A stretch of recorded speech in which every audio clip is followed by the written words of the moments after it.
භාග්‍යවතුන් වහන්සේගේ උතුම් ජීවමාන කේශ ධාතුන් වහන්සේලා ඒකාන්තෙන් විරාජමානව වැඩ සිටින භාග්‍යවතුන් වහන්සේගේ ඇවිලෙන චිතකයෙන් සරබු මහරහතන් වහන්සේ විසින්ම ලබාගත් උතුම් ග්‍රීවා ධාතුන් වහන්සේ කාන්තෙන් විරාජමානව වැඩ සිටින ශ්‍රී සම්බුද්ධ ධාතුන් වහන්සේලා වැඩ සිටින ශ්‍රීමත් ගන්ධ කුටිය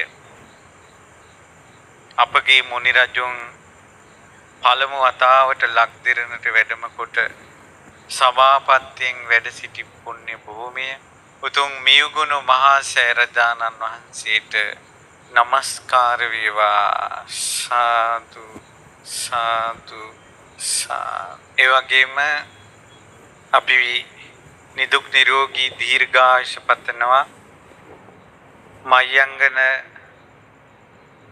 මහසෑ විහාරාධිපති තෙම්පත් අපගේ ගරු කටයුතු නායක ස්වාමින් වහන්සේගේ ආශිර්වාදයෙන් මඟ පෙන්වීමෙන් මේ පින්කම සිදු කරන්නේ.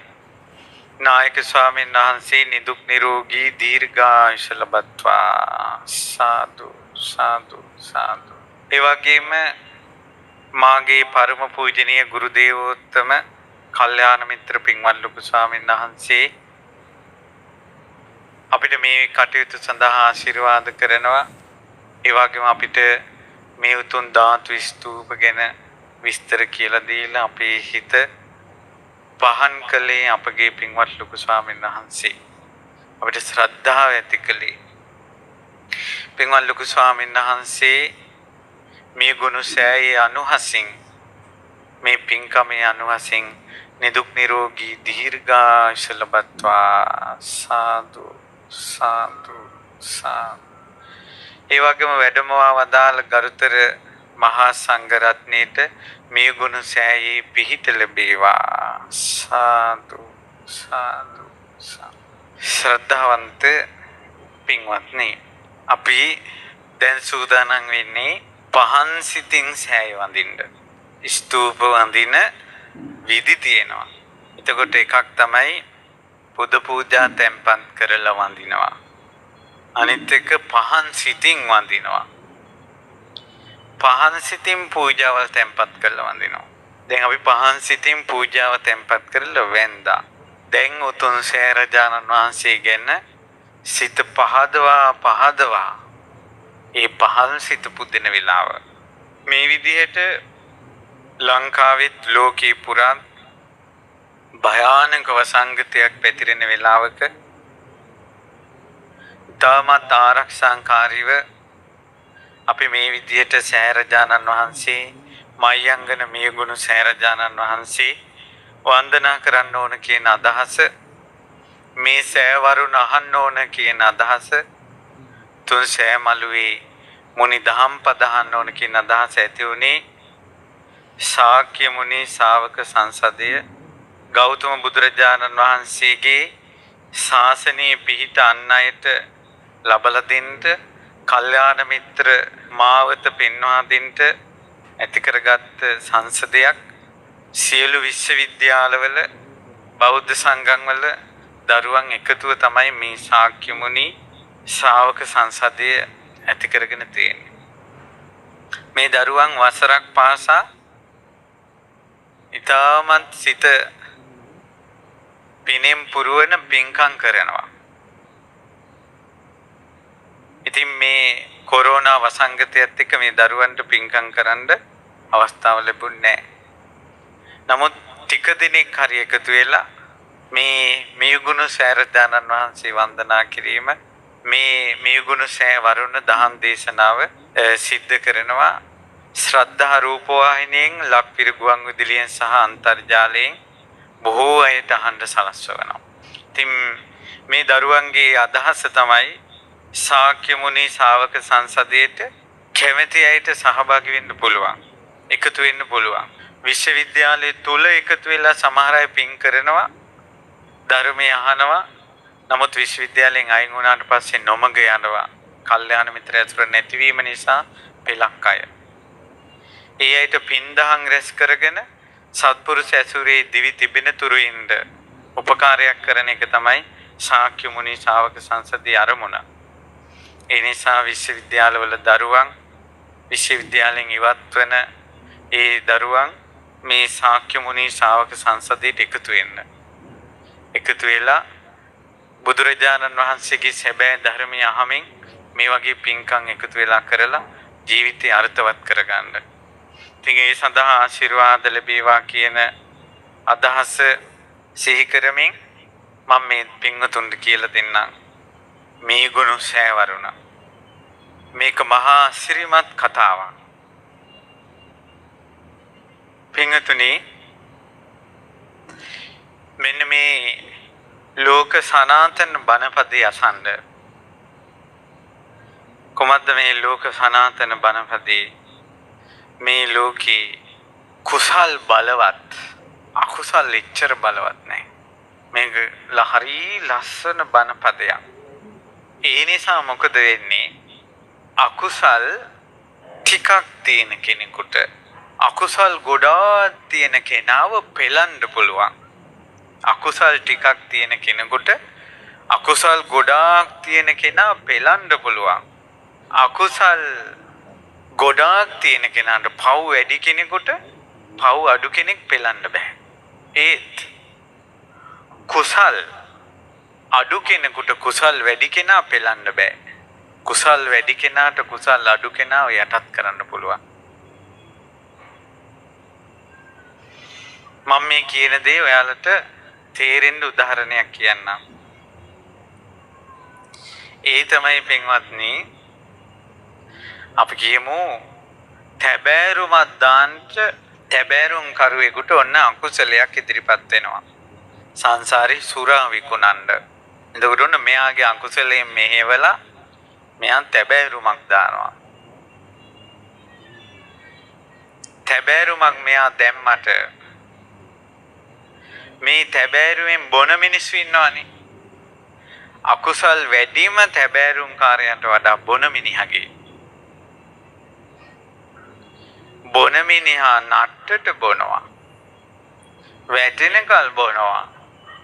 සිහි කල්පනාව නැති වෙනකල් බොනවා. තැබෑරුම් කාර්යයක් බිව්වත් ගාන තේරෙන්නයි බොන්නේ. එයා සිහි කල්පනාව නැති වෙන්නේ. පවුල් අවුල් වෙන්නේ තැබෑරුම් කාර්යයගේ නෙමෙයි. බොන එකාගේ.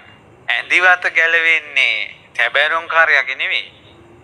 බොන එකාගේ. ඇත්තටම පව්කාරකම වැඩි තැබෑරුම් කාර්යයගේද බොන එකාගේද? බොන මිනිහාගේ. අකුසල් වැඩි කෙනාව අකුසල් අඩු කෙනෙකුට පෙලන්න පුළුවන්. දැන් ඔයාලගේ කල්පනාවෙන් යොදවලා බලන්න.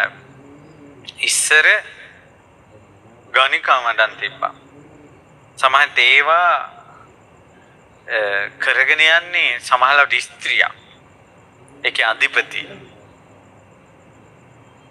ඔය කටයුතු කරන්නේ කොයි හරි තවත් සසරේ කර්මයකින් බැටකන ස්ත්‍රීන් ටිකක් තමයි ඒකට යොදව ගන්න. එතකොට මුදලට විකුණන්නේ ඈලා. දැක්කද අකුසල් අඩු කෙනා අකුසල් වැඩි කෙනෙක් කොප්පෙල්ල නැහැටි. ඊට පස්සේ දැන් අපි බලන්නකෝ දේශපාලනේ වුණත් එහෙමයි. ගහ මරා ගන්නේ ගම්වල මිනිස්සු.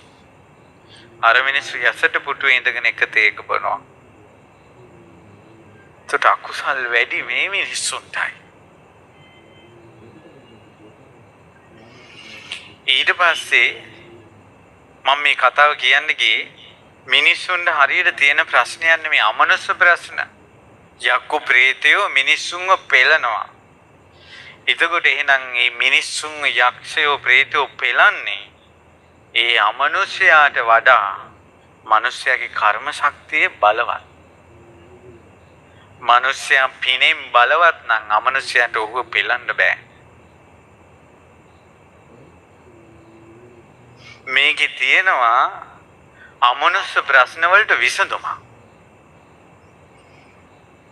ඒ අමනුෂ්‍ය ප්‍රේතයෝ යක්ෂයෝ නාගයෝ භූතයෝ අපිව පෙළන්නේ අපේ කර්ම ශක්තිය, අපේ පුණ්‍ය ශක්තිය හීන නිසා.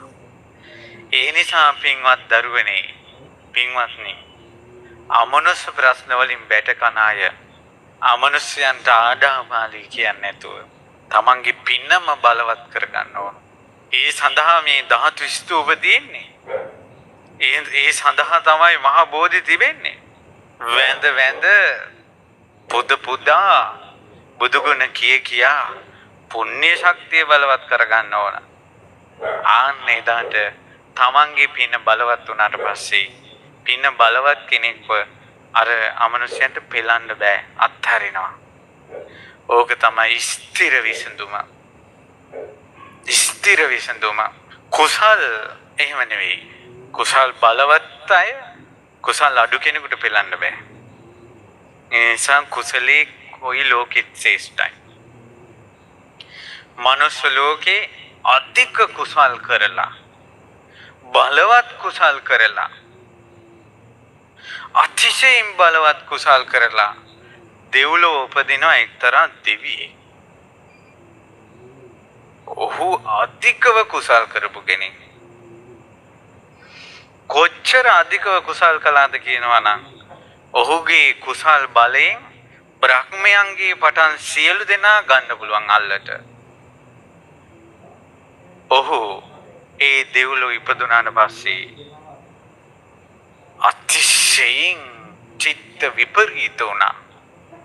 දෘෂ්ටි විපරීත වුණා. ඔහුට කියනවා මාරයා කියලා. පව් කරලා ඉපදිච්ච කෙනෙක් නෙවෙයි. අධික කුසල් ශක්තියෙන් ඉපදෙනවා, එහින් විපරීත වෙනවා. නපුරු තැනක ඉපදුණා. ඒට උපමා කතා කොමටද? පින්වත් මහණෙනි, මිත්‍යා දෘෂ්ටිකයාට උපත් දෙකයි. නිරයෝ තිරිසන් ලෝකේ. මිත්‍යා දෘෂ්ටිකයා උපදින්නේ මිනිස්සෙක් වෙලා. එහෙනම් මනුලෝ ඉපදුන සියලු මිනිස්සු උපදින්නේ කුමක් මුල් කරගෙනද? සම්මා දිට්ඨියක් මුල් වෙලා. එනමුත් සම්මා දිට්ඨිය මුල් වෙලා ඉපදිච්ච මිනිස්සු අනේක ප්‍රකාර මිත්‍යා දෘෂ්ටි වැළඳ ගන්නවද නැද්ද? අන්න ඒ වගේ මිත්‍යා දෘෂ්ටි පතුරන මහත් බලවේග බවට පත් වෙන්නේ නැද්ද මනුස්ස ලෝකේ? අන්න ඒ වගේ. ඒ නිසා ලෝකාධිපති කෙනාට පුළුවන් තමන්ගේ බලය වැඩි නිසා බ්‍රහ්මයෝ අල්ලන්න පුළුවන්. දෙවියෝ අල්ලන්න පුළුවන්. සියලු සේනා අල්ලන්න පුළුවන්. ඔහු එදා මහා බෝධිසත්වයන් වහන්සේ ගයාවේ වජිරාසනයේ මත වැඩ ඉඳිද්දී බෝධිසත්වයෝ පළවාරෙන්ද මහා සේනාවක් ඇතුවාවේ. ඒ සේනාව සුළු සේනාවක් නෙවෙයි, මහා සේනාවක්. බ්‍රහ්මයොත් අහුවෙලා, හොඳ දෙවිවරුත් ඔහුගේ දැහැනට අහුවෙලා, සුර අසුර සේනා ඔක්කොම එකතු වෙලා එක තැනකට. සුළු පිරිසක් මහා බෝධිසත්වයෝ වටා වජිරාසනයේ ළඟ ඉන්නවා. අර පැමිණි සේනාව සංඛ්‍යාවලින් කියන්න බෑ. අසංඛ්‍යයයි, අප්පමෙයයි. බෝධිසත්වයෝ ළඟ බෝසෙවෙනේ හිටපු පිරිස ගණන් කරන්න පුළුවන්. එනමුත් අර මහා සේනාව දකින්නකොට දෙවියන්ගේ සිහි විකල් වුණා. බ්‍රහ්මයාට ධ්‍යානය අමතක වුණා. කිසි කෙනෙකුට සිතාගත නොහැකි එසැනින් සියලු දෙනා අතරදහන් වෙලා ගියා. භාවනාවට අසුන් ගත්තා පමණයි මහා බෝධිසත්වයෝ බෝසෙවෙනි තනි වුණා. අසංඛ්‍යය අප්‍රමේය මහා සෙනඟක්. එතන හිටියා යක්ෂයෝ. ඒ යක්ෂයන්ට පුළුවන් මෙහෙම මිනිස්සෙක් කරා ගුලි කරලා යුස කරලා බොන්න පුළුවන් එක අතින්. එවැනි යක්ෂයෝ කෝටි ගාණක්. මහ දෙවන්ත ශරීර තියෙන දත් එළියට පැනපු මිනිසෙක් දුටුවොත් සිහි විකල් වන යක්ෂයෝ කෝටි ගාණක්. ඒ යක්ෂයෝ වෙඩිපුරම හිටියේ මෙහි. මම මේගොල්ලෝ සෑහි කතාවට ආරම්භය මේ කියන්නේ. මිනිස්සු මෙහිම අරන් යුසකල බලනවා. කෝටි ගාණක්. ඔබ තනි කෙනෙක්ව ඉඳිද්දී වැඩි ඕනේ එක ගෙදර ඔබ ඉඳිද්දී ගෙදර ඔක්කොම ඔබට චෝදනා කළොත් බැන්නොත් ගහන්න આવොත් ඔබ කොච්චර සලිත වේවිද? ඔබ ආදරෙන් ඉන්න කෙනෙක් ඔබට ඇඟිල්ල දික් කළොත් ඔබ කොච්චර සලිත වේවිද? මුළු ගමක්ම ඔබට විරුද්ධව කතා කළොත් ඔබ කොච්චර සලිත වේවිද? ඔබට විරුද්ධව චෝදනාවක් සමාජ මාධ්‍යයේ ගියොත් ඔබ කොච්චර සලිත වේවිද? එහෙනම් කෝටි ප්‍රකෝටි අමනුෂ්‍යෝ බෝධිසත්වයන්ට පෙනෙන්න එද්දී බ්‍රහ්මයාට ධානය අමතක වුණා. දෙවිවරුන්ගේ ශ්‍රද්ධාවට වෙච්ච දෙයක් නැතුව ගියා. දෙවිවරුන්ගේ සිහිය විකල් වුණා. එනමුත් ඒ සියලු දේ දැක දැක සිතේ අල්ප මාත්‍ර කම්පාවක් නැතුව මගේ මහ බෝධිසත්වයෝ කරුණා මෛත්‍රියෙන් ඒ දෙස බලා හිටියා. හිත සලිත වෙන්නේ. දැන් මට කියන්න මේ ධ්‍යාන ලැබලා නෙවෙයි මාර්ගඵල ලැබලා නෙවෙයි දස සංයෝජනයන් සහිතව වජිරාසනයේ ඉඳගෙන සිටින අසුන්ගෙන සිටින මහා බෝධිසත්වයෝ තවම කෙලෙස් සහිත කෙනෙක්. මහා බ්‍රහ්මයාගේ ධ්‍යානය අමතක වෙද්දී දෙවිවරුන්ගේ සිහි විකල් වෙද්දී මහා බෝධිසත්වයෝ අකම්පිත හිතෙන් කරුණා මෛත්‍රියෙන් ඒ සේනාව දෙස බැලුවා කියලා යමක් ඇද්ද? ඒකාන්තයෙන් අපගේ මහා බෝධිසත්වයෝ සම්බුදු බව නොලබාම කෙලෙස් තියෙද්දීම තුන් ලෝකෙටම අග්‍රයි. ඒකාන්තයෙන් අග්‍රයි. කෙලෙස් සහිතව සිටියදීම ඒ සියල්ල ඉදිරියේ අකම්පිතව සිටියා කියලා යමක් ඇද්ද? සම්බුදු බව නොලබා තිබියදීම මහා බෝධිසත්වෝ ඒකාන්තයෙන් මහා වීරයි. මහා වීරයන් වහන්සේ දැන් කියන්නේ මරුම් පෙරදුවේ අපේ මහා බෝධිසත්වයෝ කෙලෙස් සහිතව තියෙද්දී බුදු වෙලා නෙවෙයි ඊට පස්සේ සම්බුදු වුණේ. දස සංයෝජන තියෙද්දී තුන් ලෝකෙට අග්‍රයි නම් සම්මා සම්බුදුරජාණන් වහන්සේ ගැන කවර කතාවද? අපේ බුදුරජාණන් වහන්සේ දෙවියන් බබුන් සිහි විකල් වෙන වෙලාවේ අකම්පිතව කරුණා මෛත්‍රියෙන් හිටියා. අකම්පිතව හිටියා. එනිසා එදා යම් තාක් නිරේවල් වල ලෝධිය ඇද්ද ඒ ලෝධි සියල්ලම බෝධියට හලලා තියෙනවා. මහා බෝසතුන්ගේ කරුණා මෛත්‍රී ඉදිරියේ බෝපතකටවත් හානි වුණේ මල් වරුසා වුණා. කෙලෙස් සහිතව සිටියේදී තව ධ්‍යාන ලැබලා නැහැ. මගපල් ලැබලා නැහැ. මරුම් පෙරද පලා ගියා. ඊට පස්සේ සිත එකඟ කළේ මහා බෝධිසත්වයෝ තුන් ලෝකෙට අග්‍රයි. සම්මා සම්බුදුරජාණන් වහන්සේ කියන කවර කතාද? ඒ මහා වීරයන් වහන්සේ සම්බුදු බව ලබා තුන් ලෝකෙට අමාදන් වස්සමින් ධර්ම චක්‍රය ප්‍රවර්තනය කළා.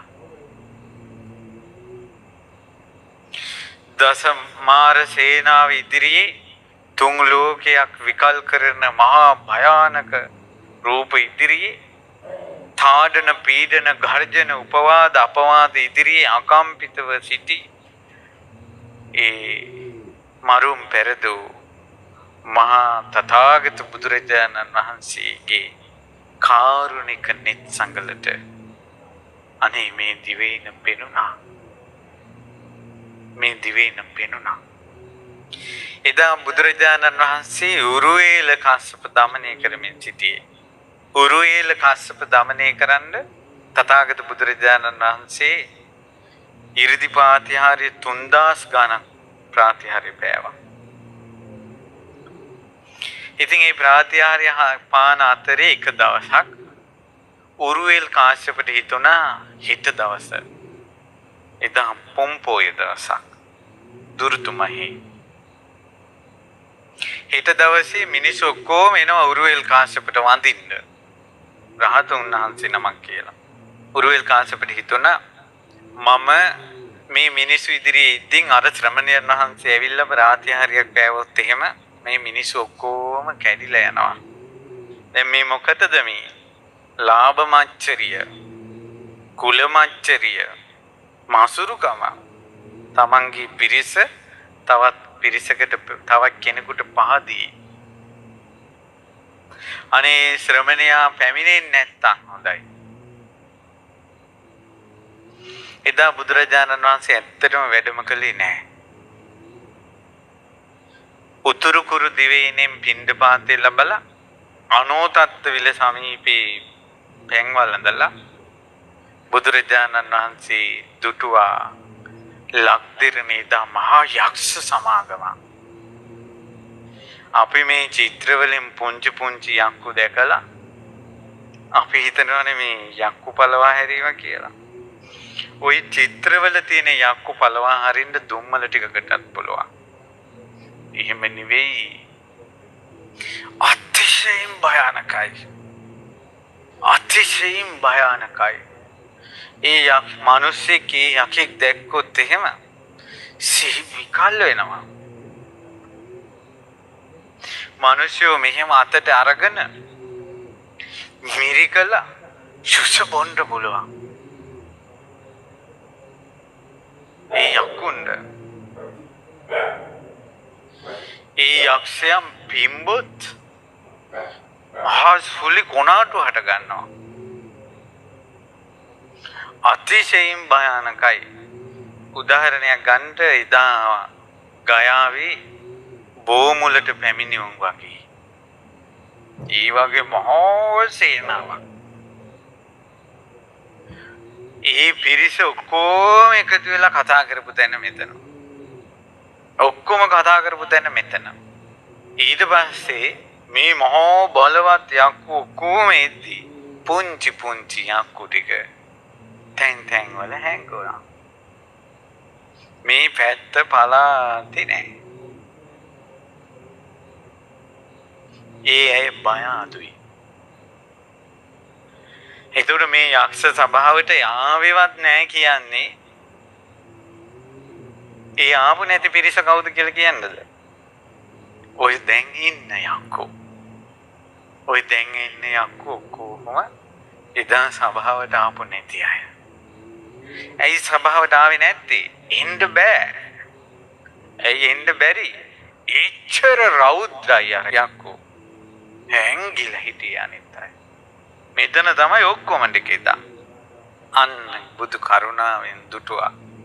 එදා හවස් කාලේ සියලු දෙනා එකතු වෙච්ච වෙලාවේ භාග්‍යවතුන් වහන්සේ ඉස්ලාම වැස්සක් එන්නේරියා. මහා වරුසාවක්. හද්දා වරුසාවක්. නොනවතින වරුසාවක්. කොයින් එනවදෝ සිතාගත නොහැකි වරුසාවක්. තැන් තැන් වලින් මහා ජලය ගලාගෙන යන වරුසාවක්. ඒත් වටපිට බැලුවා. ඒත් ඇති ගන්න හැමෝම. හැබැයි ඒ ඇත්තන්ට තිබ්බා යමක්. ඒ තමයි මේ වරුසා මේ අහසේ වලාකුළු කටින් පිඹලා යවන්න පුළුවන් ඒ යක්කොන්ට. උන්ට පිඹින්න වලාකුළක් පේන්නේ නැහැ. ඒත් වැස්ස වහිනවා. මම මේ යකුන්ගේ භයානකම කියන්නේ. ඊට පස්සේ බුදුරජාණන් වහන්සේ ඉරිදියක් කළා කියන නවවිධ වර්ෂාව. නවවිධ වර්ෂාව කියලා කියන්නේ ගල් වර්ෂා. අහසින් ගල් එනවා මේ හිස ළඟින් යනවා වැදෙන්නේ නැහැ. හිස ළඟින් යනවා.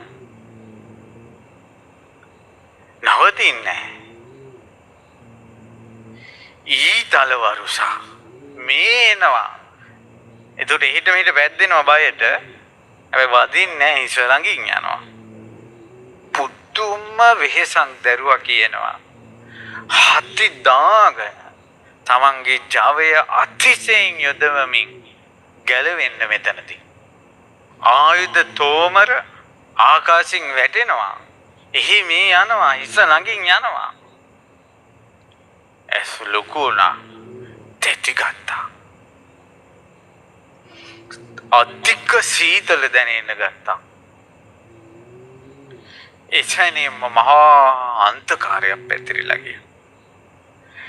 එදා ඒ රෞද්‍ර බව දෙවෙනි උනේ මේ මියගුණ සෑයේ එදා තිබ්බ රෞද්‍ර බව දෙවෙනි උනේ මාර පරාජයට. ඒක මිහිඳු මහරහතන් වහන්සේට කරන්න පුළුවන් දෙයක් නෙවෙයි. මෙතන සිද්ධ වෙච්ච දේ මොගලන් මහරහතන් වහන්සේට කරන්න පුළුවන් දෙයක් නෙවෙයි. ඒක බුදු කෙනෙක්ම කරන්න ඕන. එච්චර භයානකයි. මේ ලංකාවේ හිටපු යක්කු ඊට පස්සේ බුදුරජාණන් වහන්සේ අර අන්ධකාරය අතරේ මේ අහසේ මට හිතෙනවා අර රංකොත තියෙන තැන දෝ කියලා. ආකාශයේ එළිය පැතිරිලා ගියා. සඳක් පෑවුවා වගේ. ඊර මලලක් පෑවුවා වගේ. එතන එළිය තියෙනවා. මේ අඳුරුයි. ඊට ආයුධයක් අතින් ගන්න හයියක් නැහැ. ඒවා වැටිලා දැම්ම. යුද්ධයකට යන්න කතාවක් නැහැ වැටිලා. එකම සරණක් පිහිටක් හොයනවා. ඕන් සියලු දෙනාගේම අපේක්ෂා භංගත්වයට පත් වෙලා තිබ්බ අද ඉවරයි කියලා. උපන් දෙකට අවුරුදු කෝටි ගණන් ආයුෂ ඇති යක්ෂයන්ද කාශ්‍යප බුදුරජාණන් වහන්සේගේ පටන් මේ යුගයේ දක්වා මේ ඝනකඩ බොල් මහ පොළොව යොදුන් ගානක් ඉස්සෙනකල් එවැනි දෙයක් නම් ඕනේ. ඒ මහා භයානක දේ ඉදිරියේ අර ආලෝකයේ දිස බැලුවා. ඒ තුලින් රන්වන් රුවක් පේනවා. කිව්වා යක්ෂය. ඕන් හිතුවේ තවත් යක්ෂයෙක් තමන්ගේ දිවයින ආක්‍රමණය කරා. කිව්වා යක්ෂය අපි යටත් වෙනවා. අපිට පිහිට දෙන්න කිව්වා. තවත් බැබලි වැඩ හිටියා. ඊට පස්සේ කිව්වා අපිට පිහිට දෙන්න අපි යටත් සියලු දෙනා. ඊට පස්සේ භාග්‍යතුන් වහන්සේ මහා කරුණාවෙන් බුදුමුව විවර කරලා කියන් හිටියා. යක්ෂයනි මට තැනක් ඕන. පත්ක දීලා ගන්න. මට ඉඳ ගන්න තැනක් ඕන. අපිව මේ මර බියෙන් අපිව මේ බේරන්න මේ දිවයිනම ගන්න කිව්වා. නෑ පත්ක දීලා ගන්න තැනක්. වාඩි ගන්න තැනක්. නෑ මේ දිවයිනම ගන්න කිව්වා. ඒ යක්කුන්ගේ කටින්ම තුන් පාරක් මේ දිවයින දුන්නා. ඊට පස්සේ කිව්වා නෑ දැන් මම මේ අඳුර දුරු කළොත් ආයේ ඔබ මට එරෙහි වෙයි. ඊට පස්සේ කිව්වා නෑ අපි සපත කරනවා. අපි මේ අන්ධකාරය දුරු කළා දෙන්න මේ බය දුරු කළා දෙන්න මේ දිවයිනම ඔබටයි. පිංගතුනි බුද්ධ ශාසනයක් තියෙන කාලෙක විතරයි මේ භූමිය මේ ලක්දිරන මනුෂ්‍යාවාසය වෙන්නේ. ඒක ඒකාන්ත සත්‍යයක්. බුද්ධ ශාසනය ඇතුලේ ඉඳගෙන මිනිස්සු කෑ ගහනවා. මේකට එක උරුමකම් කියලා. නෑ. මේ භූමිය මනුෂ්‍යාවාසයකට හැදුවේ බුදු කෙනෙක්. ඒක ඒකාන්ත සත්‍යයක්. ඒ සත්‍යයට මේ භූමිය දෙස් දෙනවා. ඔන්න බලන්න බුදුවරුන්ගේ රහතන් වහන්සේලාගේ කාලේ තමයි රජගහනුවර මනුෂ්‍යාවාසයක් වෙන්නේ. දැන් බුදුරජාණන් වහන්සේගේ රහතන් වහන්සේලාගේ කාලේ ඉවරයි. දැන් රජගහනුවර ජන ශූන්‍යයි. ඉන්දියාවේ කෝටි 100 ගානක් මිනිස්සු ඉන්න ඉන්දියාවේ රජගහනුවර ජන ශූන්‍යයි. ඒ නිසා ලෝකේ කොහේ වුණත් මිනිස්සු ඉන්න පුළුවන්.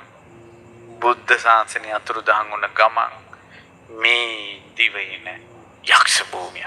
අර යක්කුන්ගේ මේ යක්කුන්ගේ නෙවෙයි. කාශ්‍යප බුද්ධ ශාසනය අතුරුදහන් වුණාට පස්සේ මේ දිවයින යක්ෂයන්ගේ භූමිය වුණා. බලවත් යක්ෂයෝ. අනක්ුණක් නැති යක්ෂයෝ. දත් තුල් වෙලා දිව එළියට දාගෙන මිනිස්සෙක් නැවකින් හරි සේන්දුනොත් ජර බර ගාලා කන යක්කෝ. වහල් යක්ෂණියෝ ලස්සන කෙල්ලන්ගේ රූප මවලා විරලයිනේ සක්මන් කර කර ඉන්න හදලා තිබ්බේ. පිරිමි අද්දව ගන්නට රාත්‍රියට කනවා. අද එහෙම නෑ. පන පිටින් ජරබර ගාලා මිනිස්සු කන යක්කෝ දැන් නෑ. බුදුරජාණන් වහන්සේ උන් ඉලෙව්වා. ඊට පස්සේ මගේ බුදුරජාණන් වහන්සේ ඒ යක්ෂයන්ගේම ඉල්ලීමෙන් එහෙම ආලෝකය ඇති කළා. පත්කඩේ ආකාශය ඇතුරුණා. එහෙම පත්කඩේ සමග බුදුරජාණන් වහන්සේ වැඩම කළා. මේ පුණ්‍ය භූමියේ අපි පින්වතුනි මේ දිශාවට පයක්වත් දික් කරන්න හොඳ නැහැ. මේ පුණ්‍ය භූමිය ආරංකොත තියෙන තැනින්ම යට බුදු කෙනෙකුටම සැකසුණු භූමියේ පත්කඩේ එල්ලුණා. අර යක්ෂයෝ මෙහෙම බලාගෙන ඉන්නවා ඇස් ලොකු කරගෙන. ආලෝකය පැතිරුණා. ගස් කොළන් පෙනුණා. බුදුරජාණන් වහන්සේ පත්කඩෙන් ගිනි දැල් විහිදෙන්න සැලසුවා. ගිනි දැල් විහිදෙන පත්කඩේ දිගහැරි යනවා. ලංකාව තරම් පත්කඩේ ලොකු වුණාද පත්කඩේ තරම් ලංකාව පුංචි වුණාද කියලා කියන්න මම දන්නේ. ඒක 이르දියක්. මේ ලක් දෙරනේ අප මොනිදුගේ පත්කඩේ නොයසුණු තැනක් නැහැ. භූමිය සෙලවි ගියා. අර සීලුම යක්ෂයෝ පිටිපස්සට යනවා කෑ ගගා.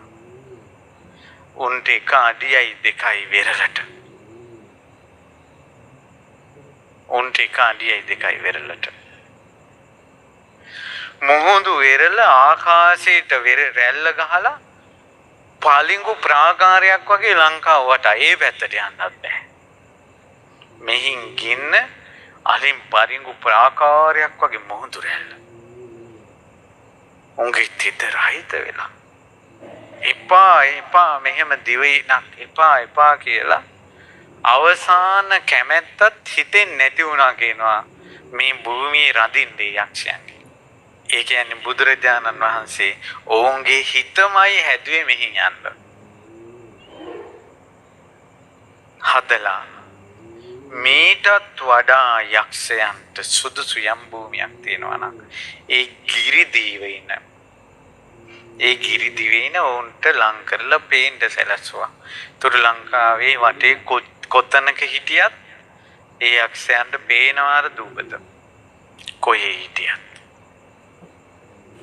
ඒක දැක්ක ගමන් හිතුණා අන්න අපිට හොඳ තැන. මේක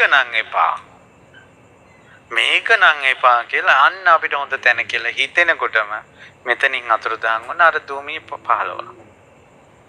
දැන් මේ බලවත් යක්ෂයෝ කොම යක්ෂණියෝ පැටව ඔක්කොම අරකට ගියේ ඒ දූපතට ගියා. බුදුරජාණන් වහන්සේ ඔක්කොම ඔවුන්ගේ සිතවිල්ලෙන් කළේ. බුදුරජාණන් වහන්සේ ඔවුන්ට අපිට යන්න තැනක් ඇත්තන් කියන සිතවිල්ල අල්ලලා ගිරි දිවයින ගෙනාවා. ඔවුන්ට මේක එපා අතන හොඳයි කියන සිතවිල්ලෙන් මෙහින් ගිරි දිවයිනේ පහළ වෙන්න හැදුවා. සිතවිල්ලෙන් ඔක්කොම ගලේ. බලෙන් ඔස්සලා දැම්මේ නෑ යක්කෝ. බලෙන් ලංකාවෙන් යැව්වෙත් නෑ. ඔවුන්ගේ සිතවිල්ලෙන් යැව්වේ. ඒ යක්ෂයන් සියලු දෙනා ගිරි දිවයිනට ගියාට පස්සේ ඔවුන්ට හිතුණා අම්මෝ අරකනම් පේන්නවත් එපා කියලා ඒ යක්ෂයන්ට සිතවිල්ල ඇති වුණාද ඒ මොහොතේම ලංකාව නොපෙනී ගියා. ගිරි දිවින තිබ්බ තැන පහළ වුණා. ඔක්කොම යක්ෂයන්ගේ සිටිවිලි වුණේ. ඕන්න ඔහම යක්ෂ දමනය වුණේ.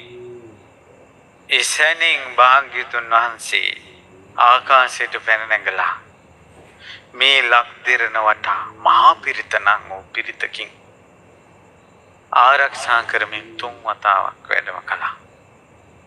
මේ ලක්දිවෙන අදටත් මේ තියෙන්නේ බුද්ධ අධිෂ්ඨානය. බුද්ධ අධිෂ්ඨානයෙන් තියෙන්නේ. ඒක අපි පිළිගත යුතුයි. ඒක සත්‍යයක්. ඒක සත්‍යයක්. ඊට පස්සේ භාග්‍යවතුන් වහන්සේ වැඩ හිටියා මේ භූමියේ. ආකාශයේ දිවි දේවතාවෝ සෝමන සමන් දෙවියන්. මම දන්නේ එතන ඇයි සෝමන සමන් දෙවියන්ම ප්‍රකට විවි පිනිපිනි හිටියේ කියලා. ඒ උත්තමයාගේ සංස්කාර මේ ලක්දිරණේදී ධර්මය අහලා අවබෝධ කරගන්න පින්න බුදුරජාණන් වහන්සේ උන්ට දහම් දෙසුවා. දිව්‍යයන් ධර්මය අවබෝධ කළා. මහානුභාව සම්පන්න ශ්‍රීමත් සුමන සමන් දෙවියන් බුදුරජාණන් වහන්සේගේ ධර්මය අවබෝධ කළා. ශාසනයේ උරුමකාරයෙක් වුණා. බුදුරජාණන් වහන්සේගේ දහම් දායාදේ ලබා ගත්තා. කටපුරා ශ්‍රාවකෝ හමස්මි, මම ශ්‍රාවකෙක් කියන සිංහනාදයට උරුමකාරයෙක් වුණා. ඒ සුමන සමන් දෙවියන්ගේ ඉල්ලීමට තමයි භාග්‍යවතුන් වහන්සේ කීස ධාතුන් වහන්සේ ලබා දුන්නේ. භාග්‍යවතුන් වහන්සේ දකුණු ශ්‍රී හස්තය සිරසේ පිරිමැදිනකොට උන්වහන්සේගේ ශ්‍රී හස්තයට කීස ධාතුන් වහන්සේලා මිටක් වැඩම කළා. ඒ කීස ධාතුන් වහන්සේලා කොතනින්ද ගැලවුනේ කියලා කතාවක් නැහැ. හිසෙන්. ඒ කීස ධාතුන් වහන්සේලා මිටක් හිසෙන් ඉවත් වුණා කියලා ඒ සම්බුදු සිරසේ අඩුවක් පෙනෙන්නේ නිල් පාටයි. ඔබට පෙනෙන උපමාවක් කිව්වොත් මොනරෙකුගේ ගෙල වගේ තද නිල් පාටයි. දිස්නයි. විහිදෙන ආලෝකයක් තියෙනවා. තවත් ධර්ම දායාදේ ලැබූ සෝමන සමන් දෙවියන්ගේ චිත්ත ප්‍රීතිය අතිශයින් පැතිරිලා ගියා. උතුම් රං කරඬුවට වඩමවා ගත්තා. බුදුරජාණන් වහන්සේ සම්බුදු සසන පවතින තුරු මේ ලක්දිරණට බුද්ධානුභාවයේ පතුරුවා. දෙවියන්ටද සියලු යහපත සලසා වැඩම කළා. දුරුතුපුම් පොය දවසේ. එදා ඒ කේස ධාතුන් වහන්සේලා රැගෙන භාග්‍යවතුන් වහන්සේ වැඩම කළාට පසුව ඒ සුමන සමන් දෙවියන් අద్භූත දෙයක් කළා. ආශිර්වාද දෙයක් කළා. ධර්මයේ උරුමකාරයෝ පමණක්ම කරන දෙයක් කළා. ඒ මොකද්ද? ඒ තමයි ඔබ ගොඩාක් ගරු කරන, ඔබගේ ජීවිතයට ගොඩාක් වටින කෙනෙක් ඔයාලට යමක් දුන්නොත් ඔයාලා ඒක තවත් අයට දෙනවද ළඟ තියා ගන්නවද? මොකද කරන්නේ? ළඟ තියා ගන්නවා. බලන්න මේ සුමන සමන් දිව්‍ය රාජෝත්තමයන් වහන්සේගේ මසුරු නැති හිත බලන්න. තමන්ට ලැබුණ වස්තුව මේ ලක්දිරණේ, මේ පෘථුවියේ, මේ දූපතේ භූමිය මතම තැන්පත් කළා. අනාගතේ බොහෝ දිව්‍ය මිනිසුන්ට වඳින්න. මසුරු නෑ. තමන්ගේ විමනට ගෙනිච්චේ නෑ. දෙවියන් බැයිද මේ වස්තුව විමනට ගෙනියන්න? විමනට ගෙනිච්චේ නෑ. මගේ බුදුරජාණන් වහන්සේ වැඩ හිටපු තැන සත්‍රුවන් ඇතුරුවා. ඒ මත ඉන්ද්‍රනීල මාණික්‍ය මත ශ්‍රීමද් ධාතු කරඬුව තැන්පත් කරලා නිල්ුවන් රශ්මිය විහිදෙන නීල මාණික්‍ය කරඬුවකින් වැහුවා ඒ මහ සෑය. රියන් 7ක් උසයි. නිල් කරඬුව. එතකොට මේක මහා වනේ මහා නාග වනේ කියන්නේ.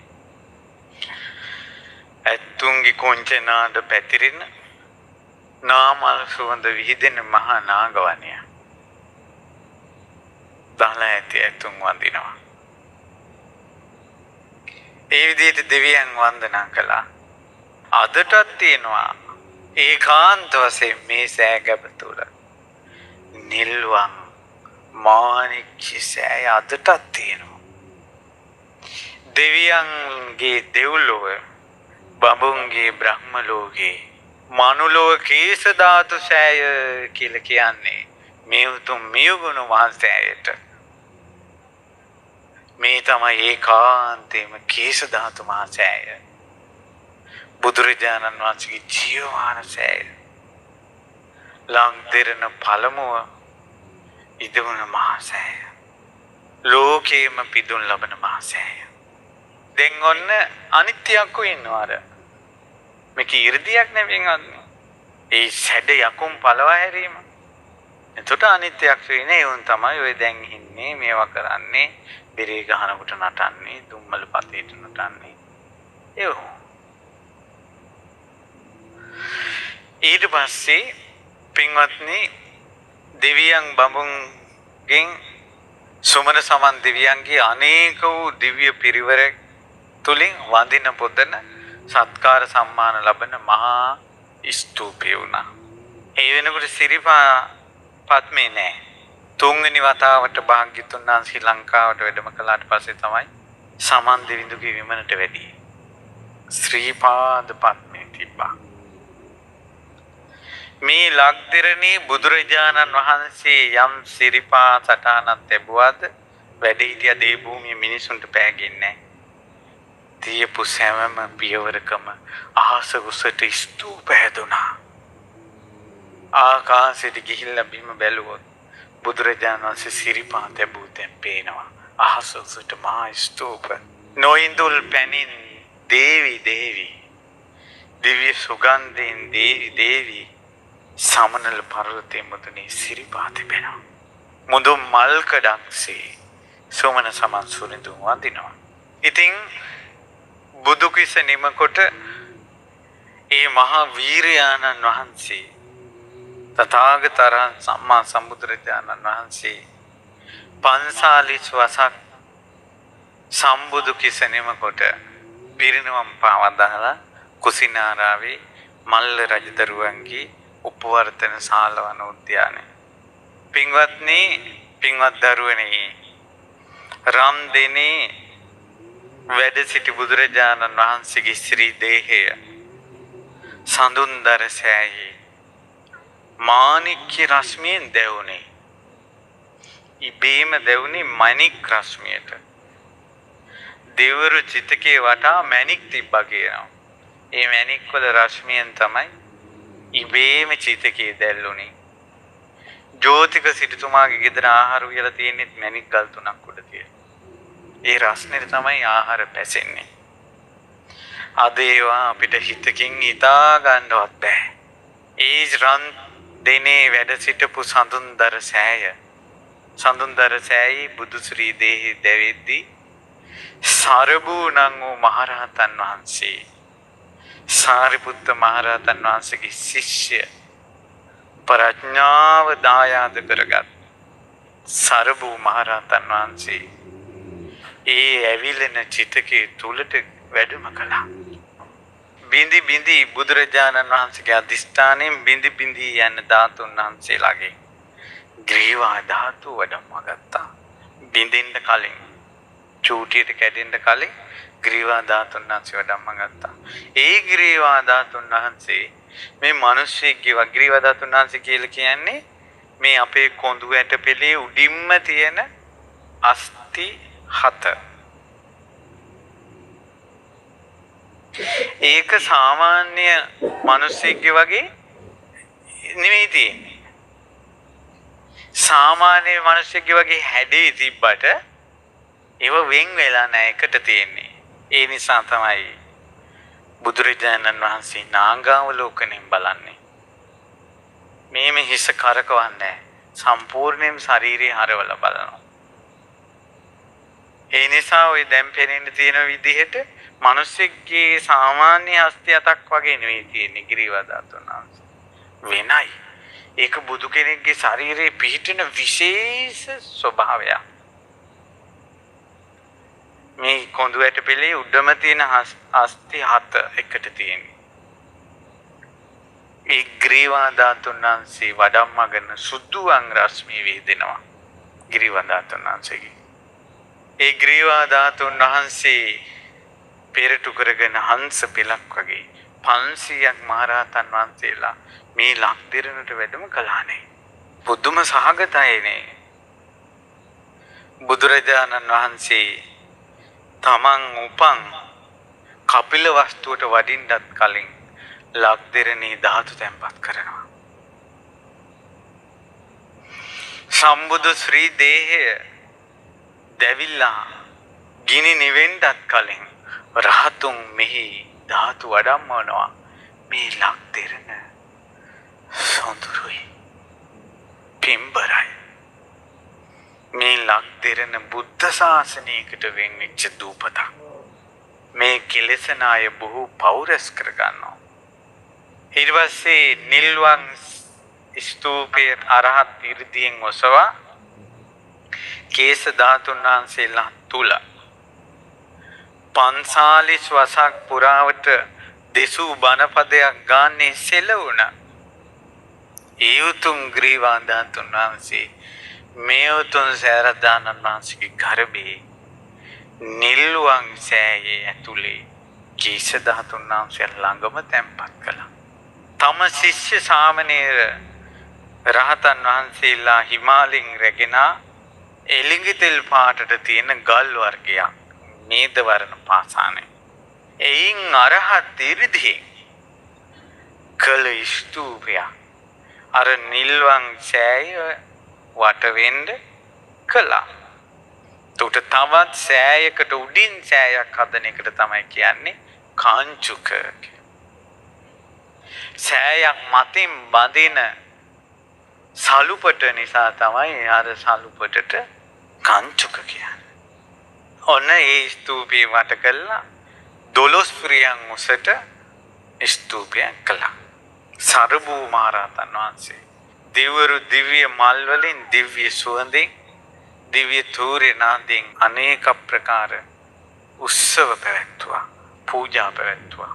මේ භූමිය ආනුභාව සම්පන්නව බොහෝ දුරට ආලෝකෙ පෙනී ගියා. සැඩ යකුන් මේ භූමිය මං හැරියා. අසුරයන් මේ භූමිය මං හැරියා. දෙවරුන්ගේ දිව්‍ය උද්‍යානයක් වගේ වුණා. භාග්‍යතුන් වහන්සේගේ ගන්ධ කුටිය බඳ වුණා. ඊට පස්සේ පින්වත්නි බුදුරජාණන් වහන්සේ පිරිනවම් පාපු දවසේමයි විජය කුමාරයා ලංකාවට පැමිණේ. ඒතර විජය කුමාරයා ලංකාවට පැමිණෙනකොට බුදුරජාණන් වහන්සේ පිරිනවම් මංචකයේදීම වදාළා සක්දෙවිඳුට සක්‍රදේවේන්ද්‍රයාට සක්දෙවිඳුනේ බුද්ධ ශාසනයේ පවතින්නේ ලක්දිරණේ. ඒ නිසා ලක්දිරණ රකින්න ඕන. දැන් විජය කුමාරයා ලංකාවට ගොඩ බැස්සා. ඔහුගෙන් තමයි මනුස්ස පරම්පරාව බෝ වෙවි යන්නේ. ඊට කලින් මිනිස්සු මෙහි ආවා. මේ මිනිසුන්ට ආයුෂ නැහැ. පරම්පරාවක් බෝ කරන්න බෑ. ඒ නිසා යකුන් විසින් කන ලද විජය කුමාරයාට කලින් ලංකාවට පැමිණි මිනිසුන්ගේ ඇටකටු ලංකාවේ හැමතැනම පැතිරිලා තිබුණා. ඒ යක්කෝ ඒ මිනිස්සු වෙරළදින්ම කනවා කියලා එකක් නැහැ. මේ ලංකාවේ ඕන තැනක ගෙනල්ලා කනවා. ගල් ගුවාවකාරී. ඇයි ඕන් කලින් ඉඳුල් කන්න පුරුදු වෙලා හිටිය අර සැඩ යකුන් කාලා විසික කරන මිනිවල. සැඩ යකුන් නැති වුණාට පස්සේ ඔවුන් ලොක්කෝ වුණා. පරණ පුරුද්දට මිනී කෑවා. ආපු නැව් මේ උස්සල විසික කළා. මේ ලංකාවේ ඕන තැනක අවුරුදු 1000 ගණන් විජය කුමාරයාට කලින් අවුරුදු 1000 ගණන් වල නටබුන් සහතික සලකුණු ආභරණ ගොඩනැගිලි ආස්ති ඕන තැනක හම්බ වෙන්න පුළුවන්. මෙහි උනේ නැති පරම්පරාවක් බිහි වෙවි ගියේ නැහැ. ඒක උනේ විජේ කුමාරයාගේ. ඊට පස්සේ විජේ කුමාරයා ඇතුළු පිරිස සක්දිවිඳුන් රැක්කා. ඊට පස්සේ පින්වත්නි ඔන්න මනුෂ්‍ය පරම්පරාව ඇති වෙලා අපගේ මහා කල්යාණ මිත්‍ර අපගේ අනුබුදු මිහිඳු මහරහතන් වහන්සේ ලක්දෙරණට වැඩම කළා. අනුරාධපුරේ රහතන් වහන්සේලාගෙන් පිරී ගියා.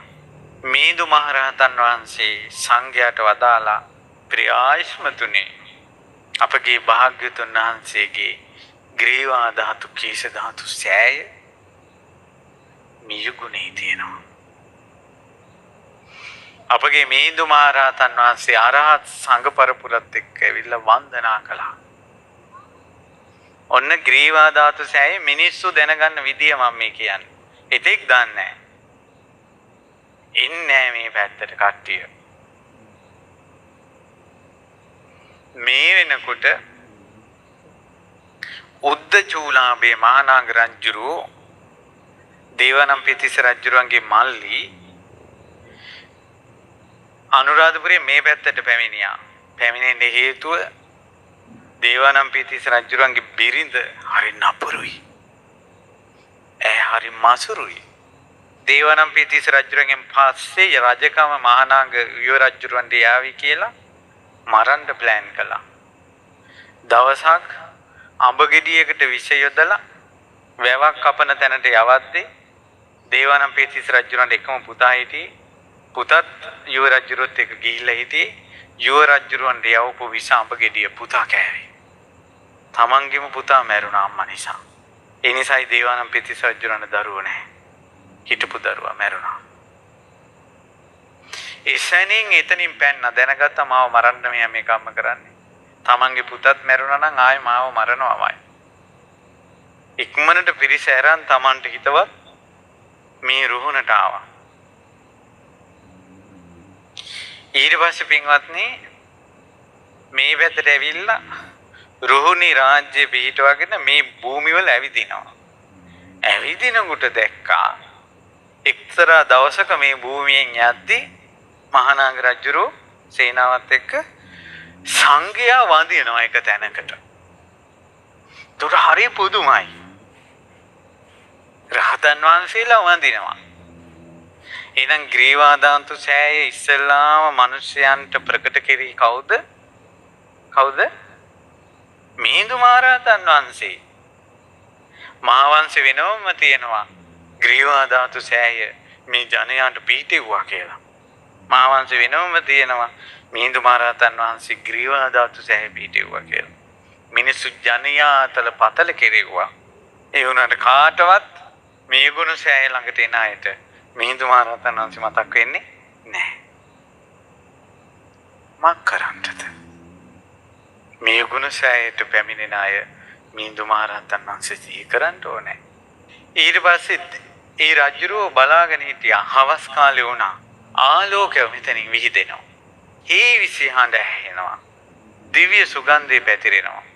ඒ රජුරෝ වනේ අතරින් ඇවිල්ලා රහතන් වහන්සේලකින් අහලා තිනවා ස්වාමීනි කුමක්ද මේ තැන කියලා. ඊට පස්සේ රහතන් වහන්සේලා රජතුමාට කියලා දෙනවා මේ තමයි ග්‍රීවා ධාතු සෑය. මහා කීස ධාතු සෑය. අනේ සාදු සාදු කියලා මහා හරසරින් යනවා.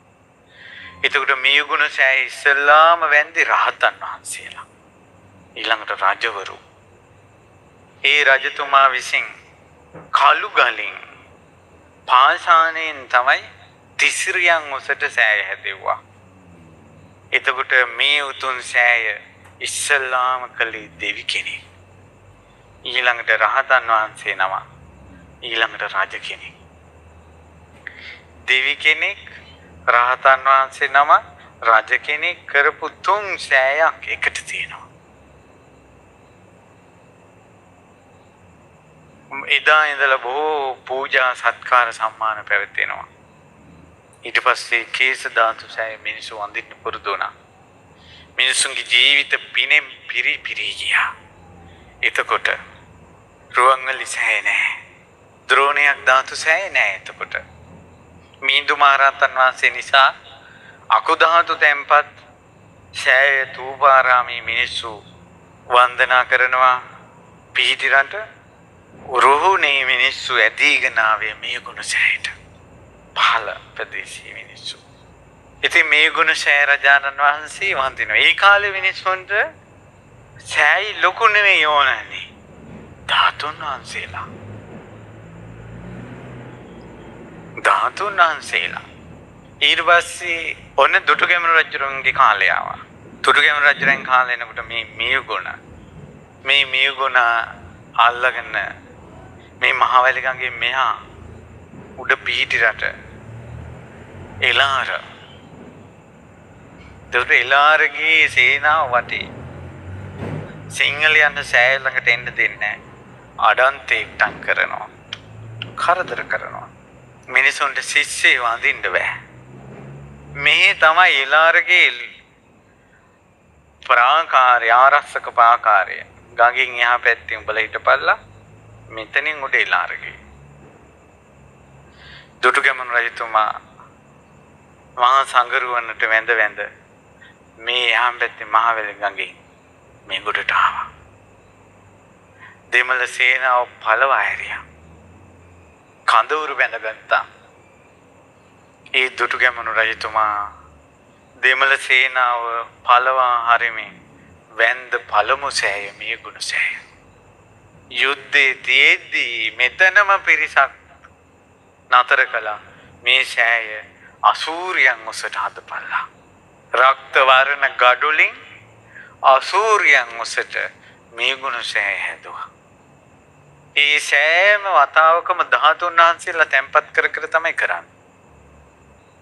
නිකන් සෑය එහෙම වට කරන්නේ නැහැ. වට කළා හදනකොට අනිවාර්යෙන් තවත් ධාතු තැන්පත් කරනවා. මම ඒකට උදාහරණයක් කියන්නම්. මේ සෑරදානන් වහන්සේ අවුරුදු 800 ගාණක් ගරා වැටිලා තිබ්බා මිනිස්සුන්ගේ වන්දනාවෙන් තොර වෙලා. 100 ගාණක්. ඊට පස්සේ 1940 ගණන් වල මේ සෑරදානන් වහන්සේ ප්‍රතිසංස්කරණය කරන්න මේ භූමිය සුද්ධ කරලා මේ සෑරදානන් වහන්සේ හදාගෙන මුදුන සුද්ධ කරනකොට මුදුනේ ධාතු ගර්භයක් තිබ්බා. ඒ ධාතු ගර්භය විවෘත කළා. මයිත් ජනවාරි මාසෙම විවෘත කළේ. ජනවාරි 4. ඒ ධාතු ගර්භය විවෘත කරනකොට ඒ ධාතු ගර්භය කරවලා තියෙන්නේ විජයබාහු රජුරු. ලස්සන සිටුවන් සහිත ලස්සන ධාතු ගර්භයක්. එහි ධාතුන් වහන්සේලාම තිබිලා තියෙනවා 1100 ගාණක්. සර්වඥ ධාතු. ඒ ධාතුන් වහන්සේලා සහිත නිදාන් වස්තු ගැන ওই පුරාණ පොතපත්වල මේ කැණීම් ගැන විස්තර තියෙන පොත්වල මම ඡායාරූපත් දැකලා තියෙනවා. එහි ඡායාරූපත් මම දැකලා තියෙනවා. ඒ ධාතුන් වහන්සේලා හතරස් කොටුවේ තැන්පත් කරලා තමයි මේ මෑත යුගයේ මේ උතුම් මහා ස්තූපයේ මේ දියුනේ. කලින් කල රජවරුන් විසින් මහා ශ්‍රී පුදනවා. මේ ගුණේ මහා කේශ ධාතු සෑරදානන් වහන්සේ. මේ සෑරදානන් වහන්සේ හරි පුදුමයි. ලංකාවේ සියලු චෛත්‍ය අතර මොකද්ද වෙනසක් දෙන්නා මෙතෙන්ට ආවම. හවස් කාලේ උදෑසන කාලේ අයිනක තනියෙන් හොද කළා වෙලා මේ සොඳුරු සෑ දෙස බලාගෙන සිටීම අමුතු සමාපත්තියකට සම්වදිනවා වගේ එකක්. මේ යුතුය මේ ගුණ සෑ දෙස බලාගෙන සිටීම මේ සිත මහත්සේ සංසුම් කරවන දසුණක්.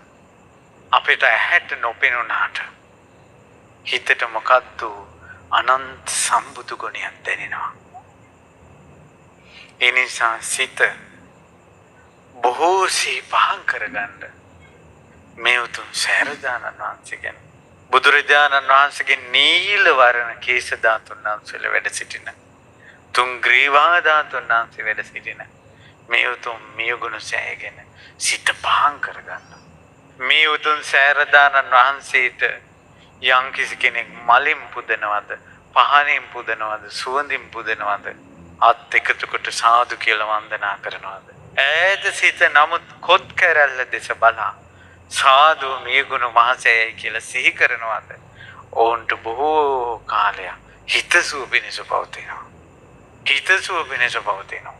පින්වතුනි, මෙවැනි වූ සෑ රජුන් ස්තූප වැඳ වැඳා ගොඩ යන්න මේ ආඝාතයෙන් අන්ධකාර ලෝකික අපි ඉපදිලා ඉන්නේ. මනුස්ස වර්ගයා කෙලෙස් වලින් පහළට එරෙනවා. කෙලෙස් වලින් පහළට එරෙනවා මිනිස්සු. අන්ධකාර ලෝකික අපි ඉපදුනේ. ගොඩ යන්න බෑ. මැරෙන සත්වය උපදින්නේ සතර අපායේ. පින් කරනවා මිනිස්සු. ඒ පින් කරන දේම මගේ මං හදපු විහෙර, මං හදපු කුටිය, මං හදපු පන්සල කියලා මම කියලා සක්කාය දිට්ඨියේ සායම අතුල්ලනවා. මරුණට පස්සේ මොකද වෙන්නේ? කවුරු වෙලාද උපදින්නේ? බාහිරව.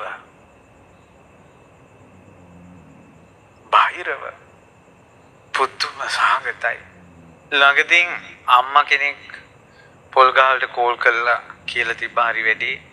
දුව අද රෑ පැය 12ට කලින් අනිවාර්යයෙන්ම මැරෙනවා කියලා පොළොවේ අත් ගගහ කියනවාමයි කිව්වා. ඊට පස්සේ කිව්වලු රේඩියෝකේ බණ කියන හාමුදුරු මොනවාරි කිව්වොත් අහනවද කියලා. මොකද ඒ ගෙදර නිතර රේඩියෝකේ බණ දානවා.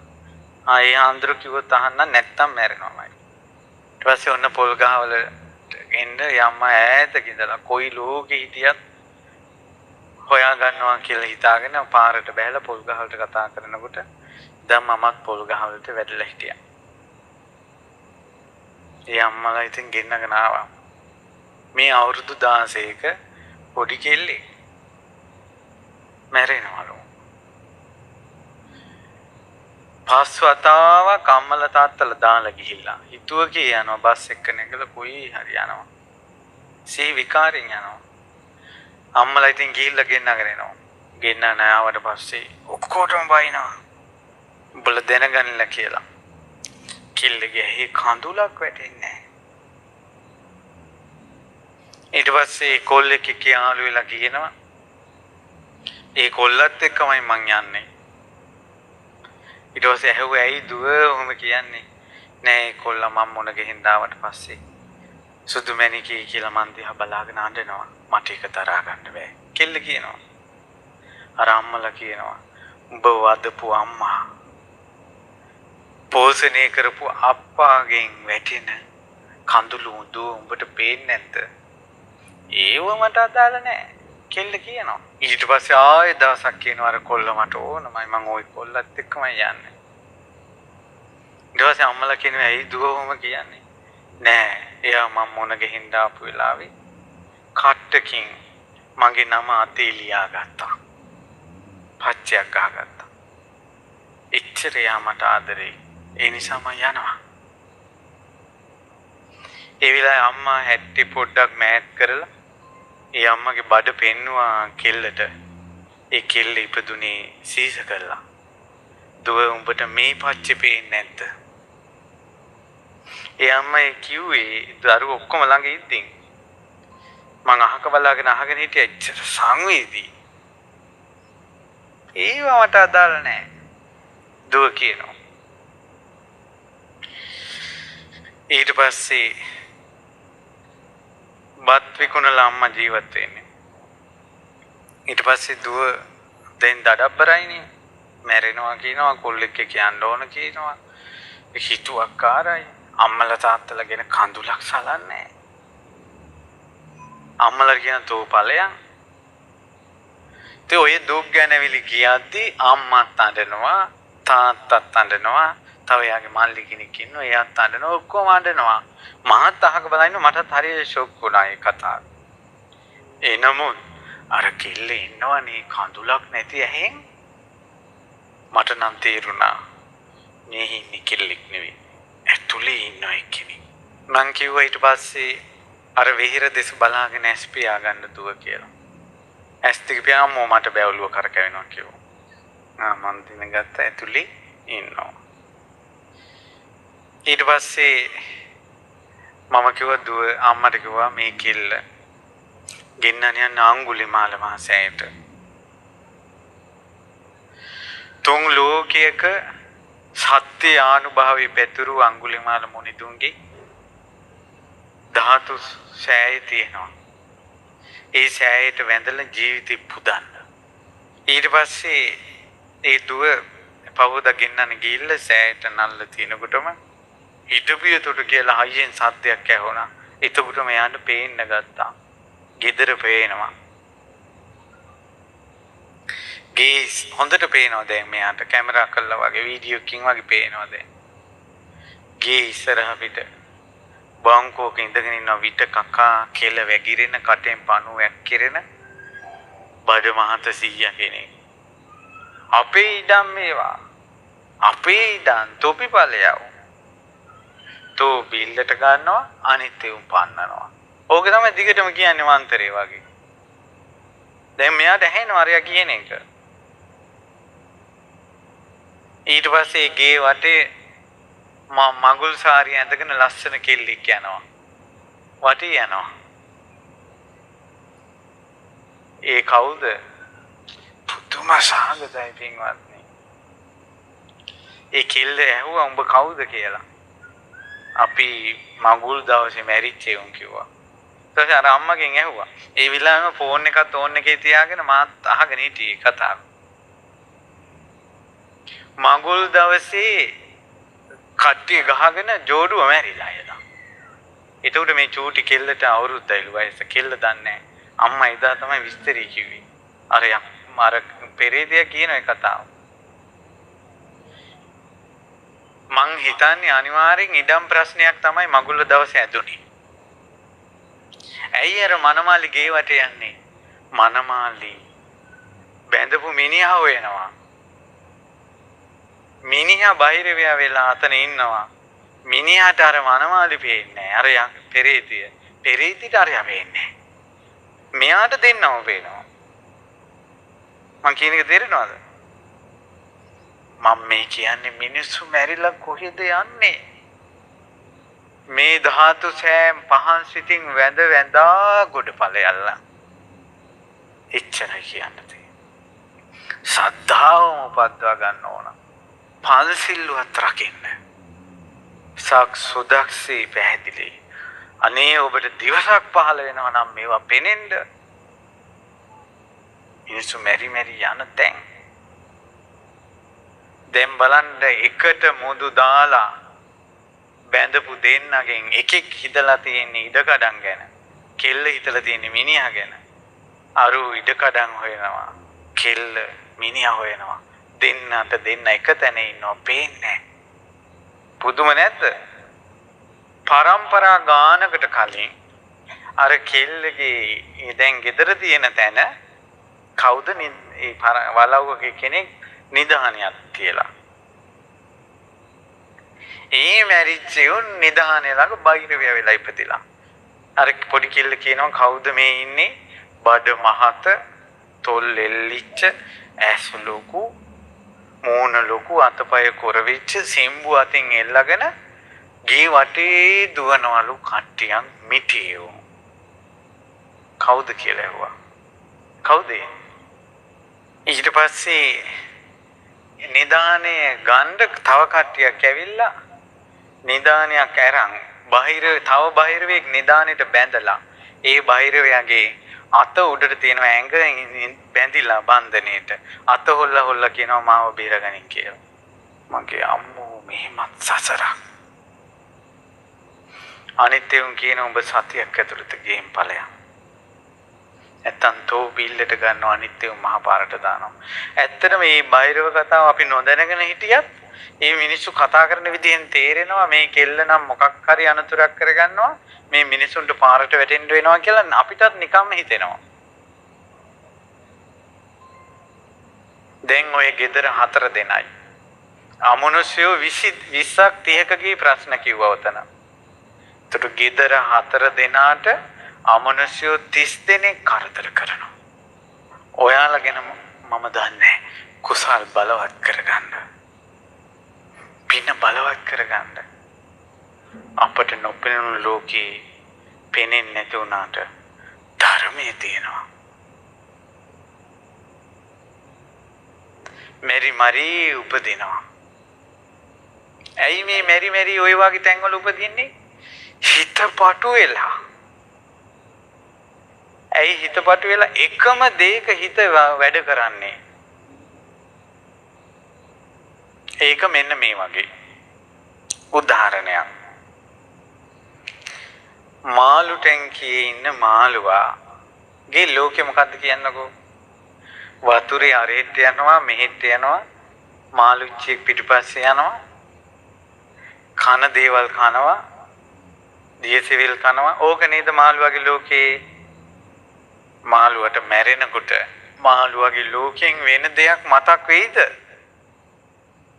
නෑ, ඒක විතරයි මතක් වෙන්නේ. එක්කෝ වතුර, නැත්තම් පිටිපස්සෙන් ගිය මාළුන්ගේ ස්ත්‍රී සතේ, නැත්තම් ගොදුරා. ඕක තමයි මැරෙනකොට මතක් වෙන්නේ. වතුරේම උපදිනවා. ආයෙත් මාළුවෙක්. තිරිසන් ලෝකෙ ගියොත් ජීවිත දහස් ගාණක් එක දිගට යන්න වෙනවා කියන්නේ ඕකයි. හේතුඵල ධම. ඌරෙක් වෙලා උපදිනවා. ඒ ඌරා ඉපදුනාට පස්සේ මහා ඊරිගේ තනපුරුලේ ඉල්ලා කිරිබොනවා. ඒක තමයි ඌරු පෙටියගේ ලෝකේ. අනතුරට බය වෙලා දුවනවා. මඩේ ලගිනවා. ගොල්ලේ ලගිනවා. ලොකු වෙනකොට ඇඟ ඇතුලෙන් දාහය එනවා. තවත් ඊරියෙක් පිටිපස්සේ යනවා. ඒ සැපේ විඳිනවා. ගොදුරු වෙනවා.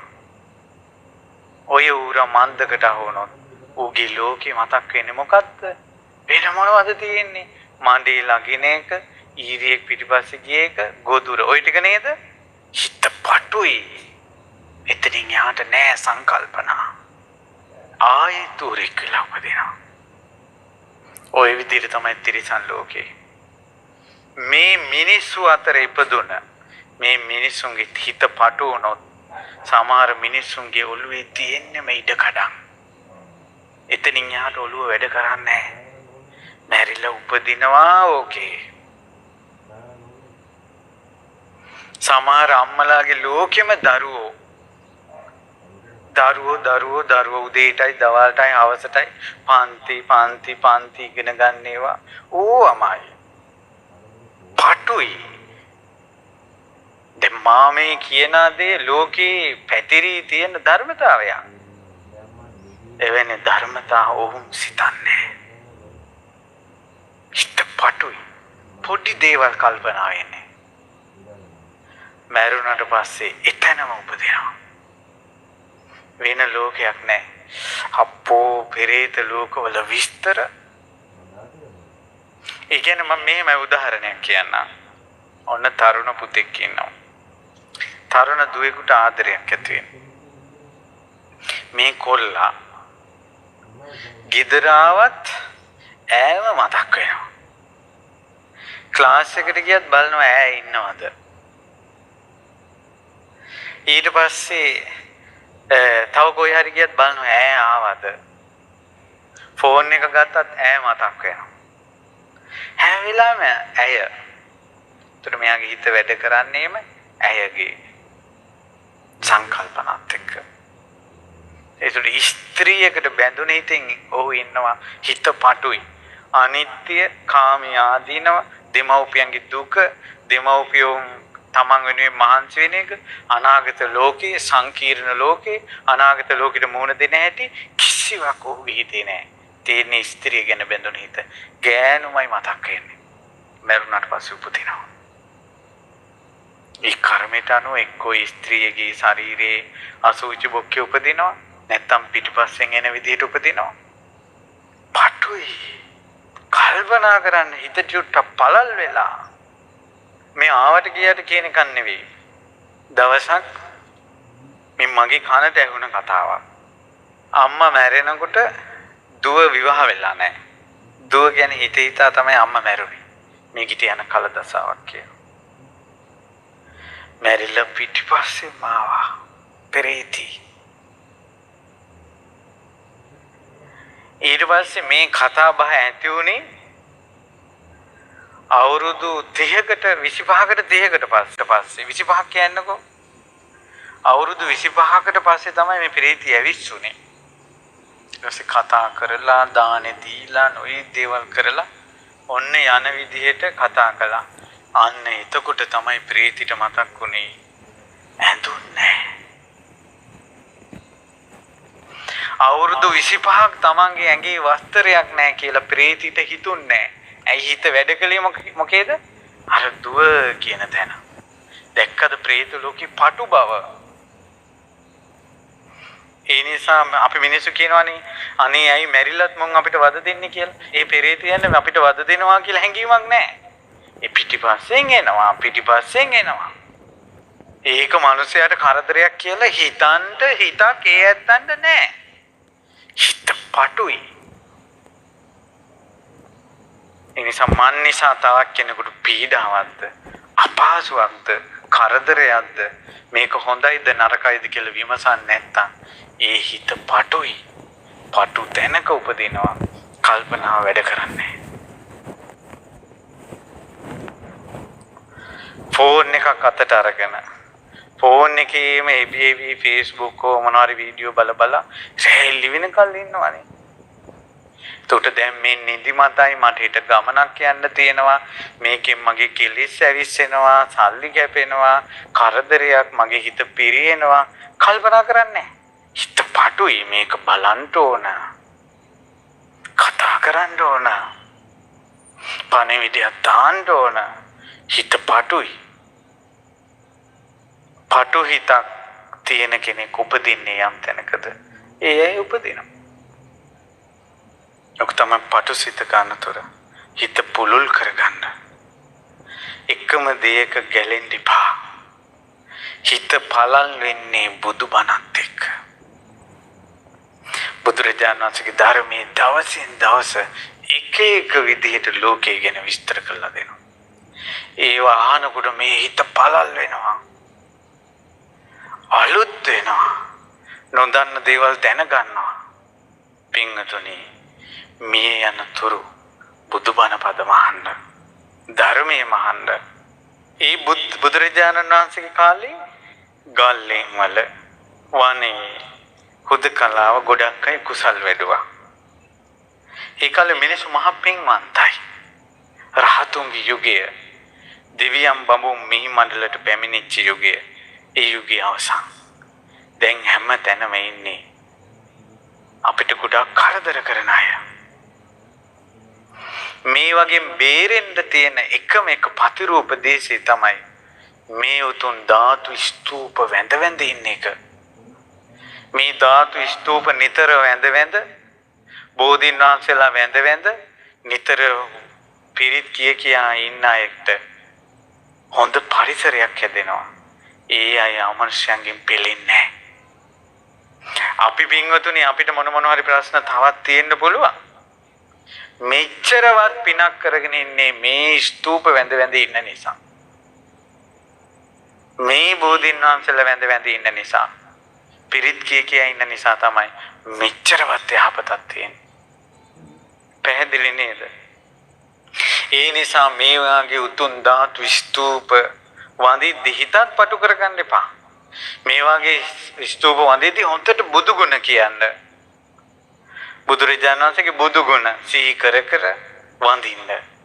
හිත කේස ධාතුන් වහන්සේලා සිහි කළ වැඳලා, ග්‍රීව ධාතුන් වහන්සේ සිහි කළ වැඳලා, බුදුරජාණන් වහන්සේගේ මහා වීර ගුණේ සිහි කරලා, නවාරාධි බුදු ගුණ සිහි කළා සිත්සේ වඳින්න. හිත පළල් වෙනවා. මෙතෙන් ඇවිල්ලා පටු ප්‍රාර්ථනා කරන්න එපා. මොකද්ද පටු ප්‍රාර්ථනා? මම දැකලා තියෙනවා තරුණ දූල පුතාලා එනවා. කතාව පිට එන්නේ. වඳිනවා යනවා. හිත පළල් නැහැ. වැඳ පින තියෙනවා. හිත පළල් නැහැ. ඒ සමහර අය ඇවිල්ලා ප්‍රාර්ථනවා. ওই තරුණ දූල පුතාලා හරි බොළඳයිනේ. මල් කලඹ මෙහෙම තියෙනවා මල් වට්ටිය දෙන්න මල්ලලා. අපේ බලන්න බෑ. මොකද්ද පැතුම? උපනෝපන් ජීවිතේ ඔයා මගේ වේවා. මා ඔයාගේ වේවා. අත්තරින්නේ මේ ධාතු සෑයක් ළඟ පැතුවනේ. කර්මාන රූප ඊළඟ ජීවිතේ ගෑණි ඉපදිනවා යක්ෂණියක් වෙලා. කොල්ල මනුස්ස ලෝකෙ ඉපදිනවා. කොල්ලට බනහලා මහාන වෙන්න හිතෙනවා. දැන් පිටිපස්සෙන් එනවා කවුද? යක්ෂණී. දැන් අර ආන්දරු ඇවිල්ලා සමන් දෙවියෝ ළඟ ඉල්ලා හිටිනවා කේස ධාතු සෑය ළඟ. මාව මේ අමනුෂ්‍ය සෝදරෙන් බේරගන්න කියලා. මේ සෑය ළඟ නේද දෙන්න එකට බැඳීම පැතුවේ? අත්තරින්න එපා කියලා. ඒ දෙක ඉදිරියේම මේ දෙවිවරු මැදිස්තයි. සමන් දෙවියෝ ආර්ය ශ්‍රාවකේ. බුදුරජාණන් වහන්සේ කාරණා දෙකේම මැදිස්තයි. පතන් දෙපා හීන පැතුම්. මේ ස්තූප ළඟ සසර දුකෙන් නිදහස් වීම පතන්ද. මේ ලාමක රාගය, ලාමක ද්වේෂය, ලාමක මෝහය මේ කෙලෙස් කිනි නිවන්න පතන්ද. තව ඇහෙනවා අම්මලා දරුවෝ ගින්නගෙන ඇවිල්ලා අනේ කේස ධාතු සෑයන් වහන්සේ ඉගෙන ගන්න ලැබේවා. උපනූපන් ජීවිතයේ අධ්‍යාපනය ලැබේවා. අම්මගේ තාත්තගේ කනට ගහලා ළමයි අද ඉගෙන ගන්නවා. ගුරුවරයාගේ කනට ගහලා ළමයි අද ඉගෙන ගන්නවා. ඔය හැම වැරද්දක්ම කරන් ඉගෙන ගත්තේ උන්නේ. හතපු දේ හම්බ වුණා. ගුණධර්ම නැහැ. ගුණධර්ම නැහැ. තව සමහරව ඇවිල්ලා පතනවා හොඳ ගෙයක් ලැබේවා. හොඳ ගෙවල් වල ඉඳලා කරන්න තියෙන සියලු වසල වැඩ මිනිස්සු කරන්නේ නැද්ද? ඔය ගෙවල් වලම ස්වාමියාගේ වසලකම් ඉදිරියේ, බිරිඳගේ වසලකම් ඉදිරියේ පීඩාව නැමැති උල ඇනගෙන මිනිස්සු කොච්චර ඉන්නවද මාලිගාස්සේ. මාලිගාවක ඉන්නවා පීඩාව නැමැති උල ඇනගෙන. උලක් කැණිච්ච කෙනෙක් රතු පළසක තිබ්බත් සැපයක්ද? උලක් කැනගත්ත කෙනෙක් මල් යහනක තිබ්බත් සැපයක්ද? උලක් කැනගත්ත කෙනෙක් දෙව්ලොව වලාගැබක් මත තිබ්බත් සැපයක්ද? උලක් කැනගත්ත කෙනෙක් බඹලොව බඹ විමනේ තිබ්බත් සැපයක්ද? පීඩාව, කරදර, දුක ඇනගෙන මාලිගාවල ඉන්නවා. ලොකු වාහනයක යනවා උල ඇනගෙන. පැතුව වාහනේ. අපි මේ ලෝකේ නොවින්දපු සැපක් නැහැ. නොවින්දපු දුකකුත් නැහැ. පතපු නැති දෙයක්කුත් නැහැ. නොපැතුවේ රාග, ද්වේෂ, මෝහ දුරු වීම. මේ දුක සදාතනික වෙපා කියලා. සසර දුකෙන් නිදහස් වෙන්න ඕන කියලා. නොපැතවපු දේ. පතන්න මේ උතුම් ධාතු සෑයවල් වැඳ වැඳ කෙලෙස් කිනි එපා. රාග කිනි එපා. ද්වේෂ කිනි එපා. මෝහ කිනි එපා. අපගේ භාග්‍යතුන් වහන්සේගේ මේ උතුම් ධාතුන් වහන්සේලා ධර්මයෙන් හැදුනේ. ඒ ධර්මය අවබෝධ කරගන්න ලැබේවා කියලා. මේ වගේ ධර්ම ප්‍රචාරය පවා මේ ධර්මයේ මිනිසුන්ට ඇහෙන්න සැලසෙන එක පවා අපිට ධර්මය අවබෝධ කර ගැනීම පිණිස කරන්න. ලංකාවේ එක්තරා කාන්තාවක් හිටියා. ඒ රහතුන් වහන්සේ නමකට රත්පෑ වස්ත්‍රයක් පිදුවා. ටිකක් ලස්සන නැහැ. ලස්සන නැති කෙල්ලෝ පතන්නේම මොකද්ද? ලස්සන. කොණ්ඩේ දිග නැති කෙල්ලෝ පතන්නේම මොකද්ද? දිග කොණ්ඩේ. කටහඬක් හරියට නැති කෙනා පතන්නේ ලස්සන කටහඬ. හොඳ මිනිහෙක් නැති ස්ත්‍රිය පතන්නේ හොඳ මිනිහෙක්. හොඳ බිරිඳක් නැති කෙනා පතන්නේ හොඳ බිරිඳක්. දරුවෝ නැති කෙනා පතන්නේ දරුවෝ. මා බොරු නම් කියන්නේ ඔය බොරු කියලා. ඈ පැතුවා රන්වන් වස්ත්‍රේ රහතුන් වහන්සේට පුදලා උපනෝපන් ජීවිතේ අන් අයගේ මන මෝහනීය වෙන අන් අය උමතු වන ලස්සනක් ලැබේවා කියලා. ඊළඟ ජීවිතේ ඉපදුනා රත්තරන් තිලකයක් වගේ කෙල්ල ලස්සනයි. ස්වර්ණ තිලකා මේ ලංකාවේ. දහසේ හැවිරිදි වෙනකොට ඇගේ ලස්සනේ ප්‍රභාස්වර භවෙන් ඒ ගමේ කොල්ලෝ උමතු වුණා. කොල්ලෝ කිව්වා මමමයි අර කෙල්ල බඳින්නේ කියලා. ඊළඟ කොල්ල කිව්වා උඹට දෙන්නේ නැහැ මමමයි බඳින්නේ කියලා. නිකම්ම කොල්ලෝ කා කොටා ගත්තා. අවසානයේ කොල්ලෝ කඩු කිනිසි වලින් ඇනගත්තා, මරා ගත්තා. නගර ප්‍රදේශ පිටින් කොල්ලෝ මරා ගන්න ගත්තා එක කෙල්ලෙකුට. අවසානයේ රජෙන් මේ කෙල්ල අරගෙන කඩුවෙන් කීතු කළා දැම්මා. උඹ නිසයි මේක වෙන්නේ කියලා. ඔච්චර විනාශයක් වුණේ මොකක්ද තැන? පැතීම. උත්තරීතර ප්‍රාර්ථනා පතන්න සත්පුරුෂ ඇසුර, කල්යාණ මිත්‍ර සේවනය, ධර්මය අවබෝධ වෙන එක, සත්පුරුෂයන් ළඟ උපත, ඒව පතන්න අප්පා. අපි අද පතනදී හිත වැරදි කියලා තේරෙනකොට පතලා ඉවරයි. යසෝදරාවත් පතලා සංසාරේ ඇවිල්ලා අර කැවුම් ගෙඩියක් නිසා උඹේපා කියලා පැතුවානේ. ඊළඟ ජීවිතේ ඉපදුනා කුසපභාවති. බලන්නකො මේ පැතිමේ තියෙන බලය. ඒ නිසා මේ උතුම් ධාතු ස්තූප ළඟ සමහර ලාමක කොල්ලෝ, ලාමක කෙල්ලෝ, හීන හිත් තියන අය නිතරම ධාතු ස්තූප ළඟ මල් පුදලා වැඳලා කියනවා අර කෙල්ල මට යාළු වෙන්න ලැබේවා. බුදු කෙනෙක්ගෙන් ඉල්ලනවද? කාමේ නැමැති කුෂ්ටි කහ ඉන්න ගමන් තවත් ඒ කුෂ්ටි කහන්ට කුෂ්ටියක් හොයනවා. බුදු කෙනෙක්ගේ මහා ධාතු ස්තූපයක් ළඟ. හරි පුදුමයි.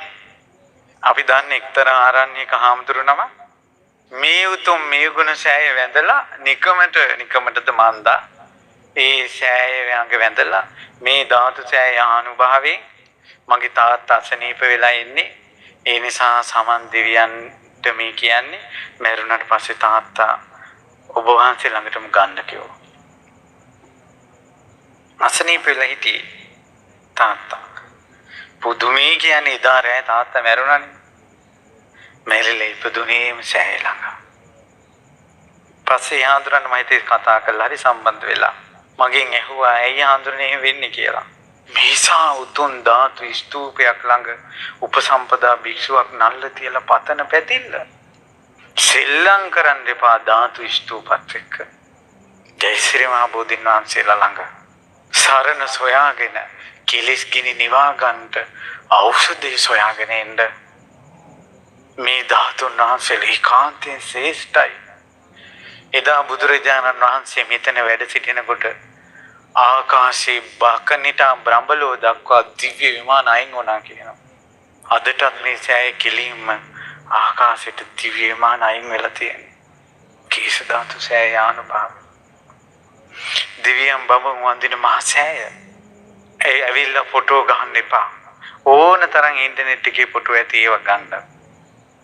තමන්ගේ අතින් ෆොටෝ ගන්න එපා.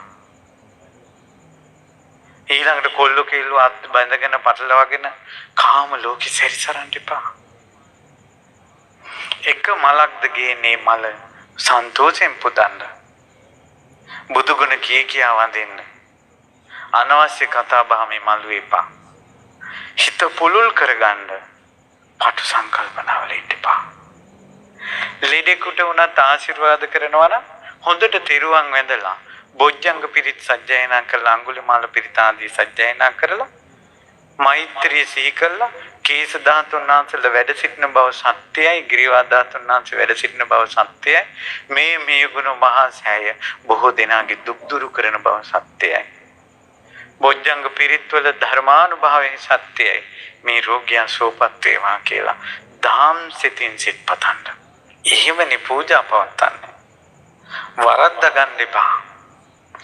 නීච ප්‍රාර්ථනා කරන්න එපා. අත්තම හිතට ගන්න මම නම් ධාතු සෑයක් ළඟ බෝධියක් ළඟ කාමයක් නම් පතන්නේ. කාමේ නිසාමයි අපි දුක් විඳින්නේ.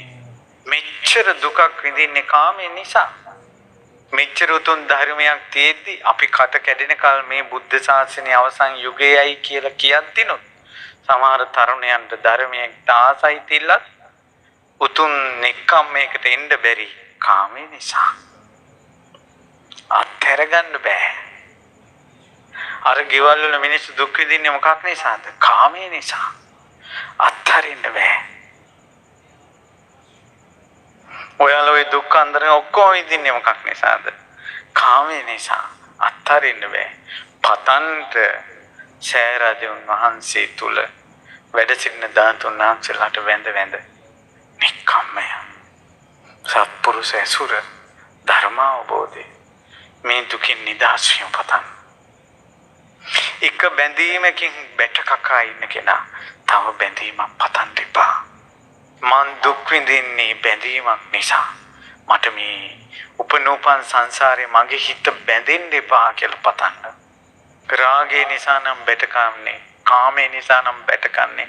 ඒ කෙලෙසේට නිඳා කර කර බැහැර කරන්න පතන්න. ඔන්න අද කියලා දුන්නා. සෑරදානන් වහන්සේගේ වරුණ හිත පටු කරගන්න එපා කියලා දුන්නා.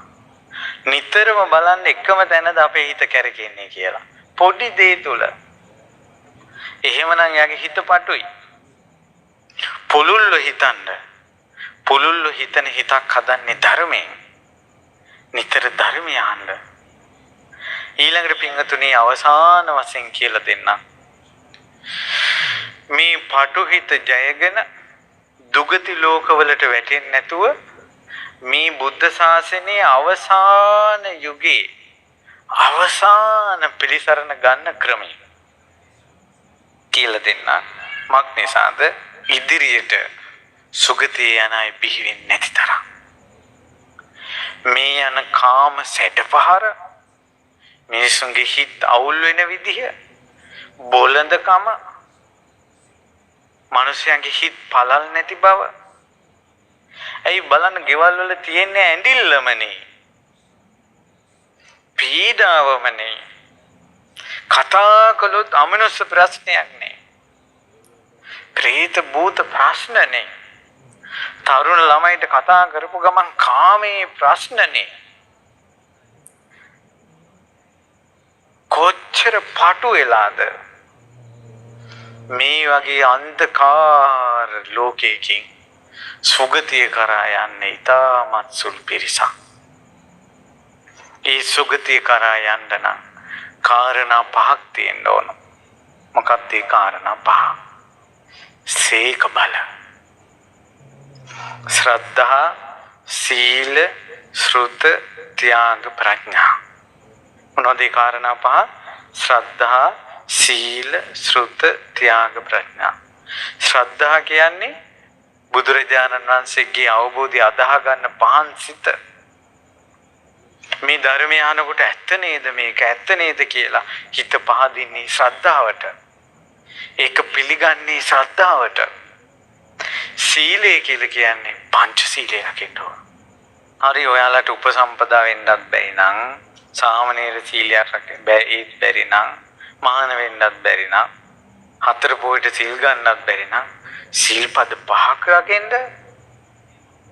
මා වීරයාණන් වහන්සේ දසමරුම් පරදා සම්මා සම්බුදු වෙලා කෝටි සංඛ්‍යාත පිරිසක් සසරින් එතරට වැඩිය බුද්ධ ශාසනේ ලොකු දෙයක් කරන්න එපා. බැරි නම් පහක් කරන්න. සත්තු මරන්න එපා, හොරකම් කරන්න එපා, වැරදි කාම සේවනය කරන්න එපා, බොරු කියන්න එපා, මත්පැන් මද්ද්‍රව්‍ය පාවිච්චි කරන්න එපා. ඔය පාරකින්ද තවත් තමන්ගේ ජීවිතය සුද්ධ කරගන්න ආසයි නම් පොයට අටසිල් සමාදන් වෙන්න.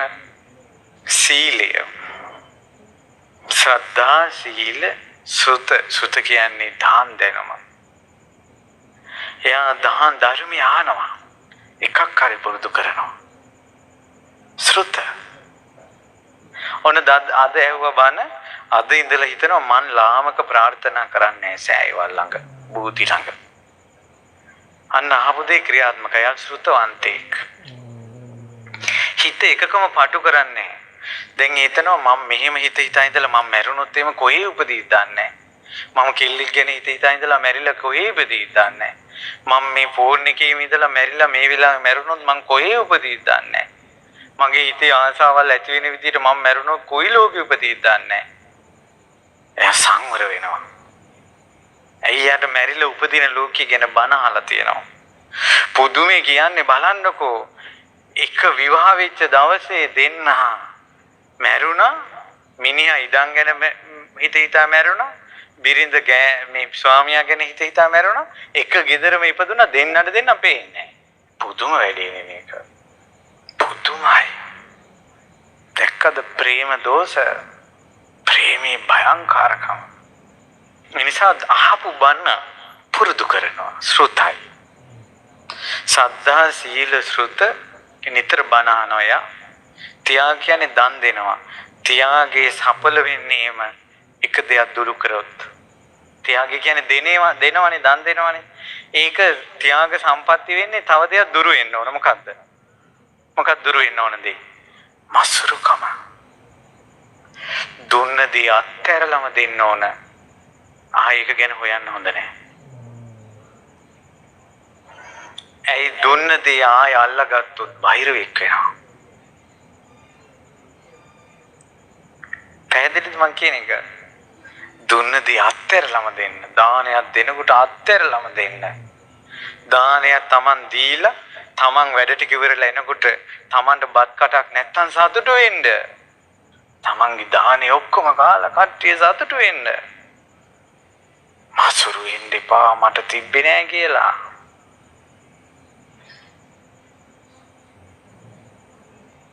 යමක් පූජා කළා සතුටු වෙන්න ඒක ත්‍යාග සම්පත්තිය සද්ධා සීල ශ්‍රුත ත්‍යාග ප්‍රඥාව කියන්නේම ඉපදින මැරෙන ලෝකය ගැන කල්පනා කරනවා පටුසිතේ අනතුරු කල්පනා කරනවා අනිත්‍ය ගැන හිතනවා දුක ගැන හිතනවා අනාත්මය ගැන හිතනවා මට මගේ ආත්මය කියලා හිතන්න අල්ලගන්න දෙයක් නැහැ මේ ලෝකේ අපි කවදා හරි වෙන් වෙලා යනවා වෙන් වෙලා නරක ලෝකෙට ගියොත් එක තැන හිටියක් පේන්නේ නැහැ ඔය උපමාව ගන්න මං කියපු කතාවට පුදුම සංසාරයක් වැස්සට අම්බලමකට ගොඩ වුණා වගේ අපි මේ ආවේ මේ ආයසිරුණාම විසිරිලා යනවා කොහේ යයිද දන්නේ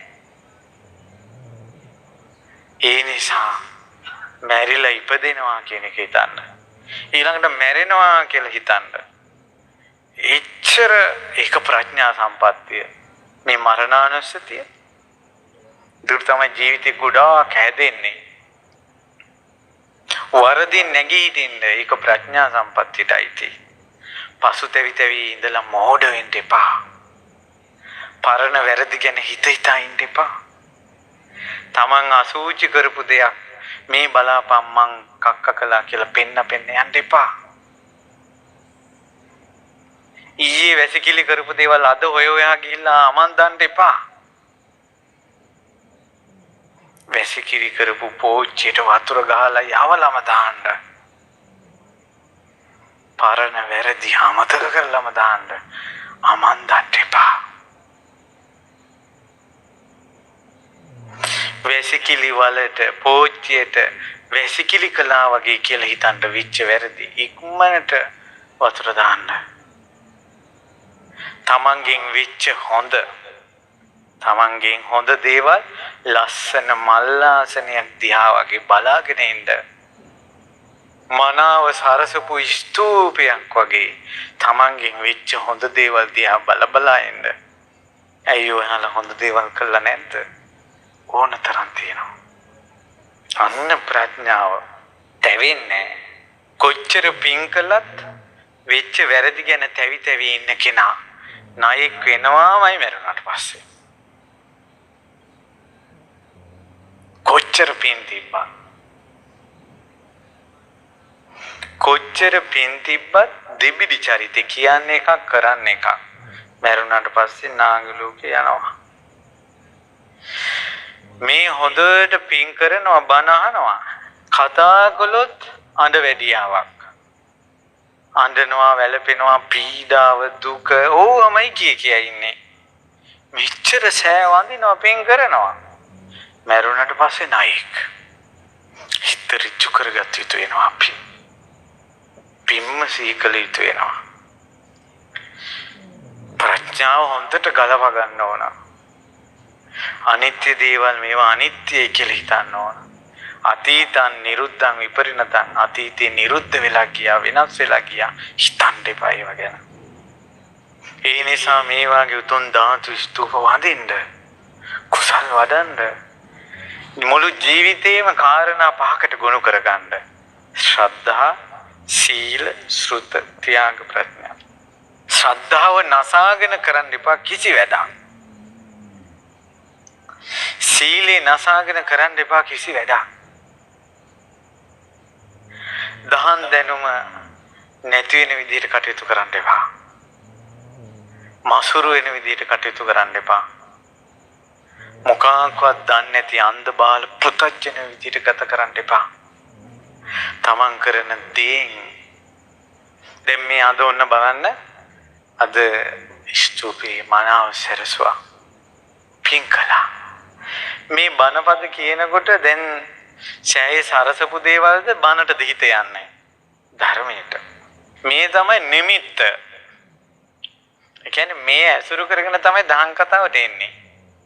ඒක තමයි දහම් කතාවේ දොරටුව. ඒ නිසා පොඩ්ඩක් සරසලා හරි ගොඩක් බණ අහන්න.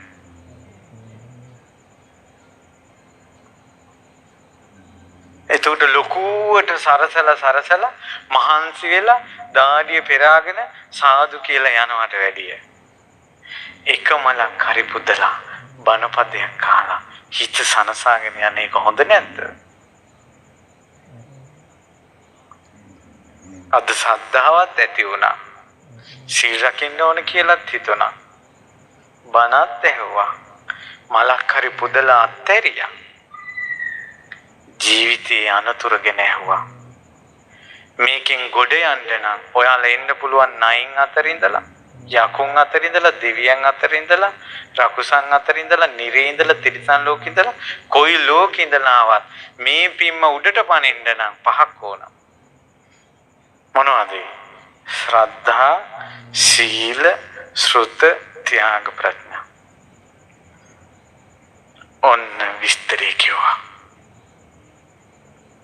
අපි මේ හැම පිනක්ම කරන්නේ අපායේ දොරටු ඇරිලා තියෙද්දින්ද වැහිලා තියෙද්දින්ද කියන්නකෝ.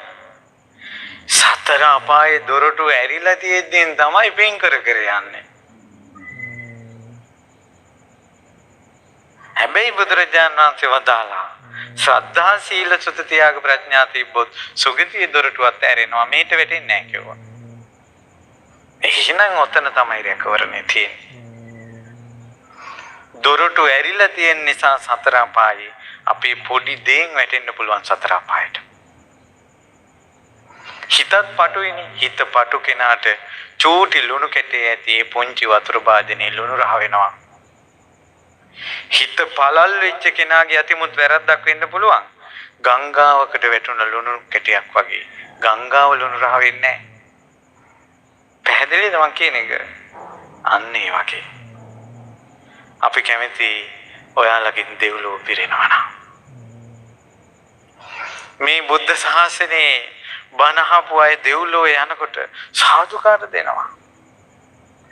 අනිත් අයට පේනවා බුදුසසුනේ අසිරිය. ඔවුන් බුදුසසුනට ප්‍රශංසා කරනවා. ඔවුන් නේද ශාස්ත්‍රීය ශාසනයට ගරු කරපු අය. ඔවුන් නේද ශාස්ත්‍රීය ශාසනයට ප්‍රශංසා කරපු අය. එනිසා ශ්‍රද්ධා, සීල, ශ්‍රුත, ත්‍යාග, ප්‍රඥා කියන මේ සීක බල ධර්මය පුරුදු කරගන්න. දැන් ආයෙත් කියන්න බලන්න මොනවද මේ සීක බල ධර්ම? ශ්‍රද්ධා, සීල, ශ්‍රුත, ත්‍යාග, ප්‍රඥා. ඒ ගුණ ධර්ම පුරුදු කරගන්න. ඒක තමයි ඔබට තියෙන රැකවරණය.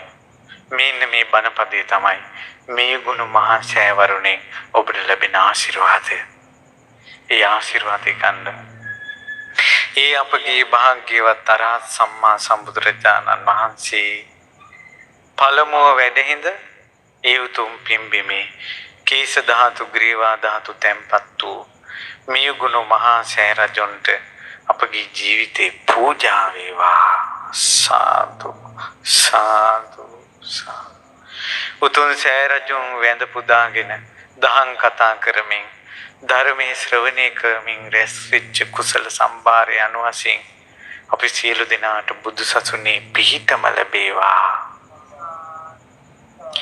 මේ පින්බලෙන් ශ්‍රද්ධාව දියුණු වේවා, සීලය දියුණු වේවා, ශ්‍රුතය දියුණු වේවා, ත්‍යාගය දියුණු වේවා, ප්‍රඥාව දියුණු වේවා. අපි කාටත් සසර දුකින් නිදහස් වෙන්න මේ සියලු පින් හේතු වාසනා වේවා.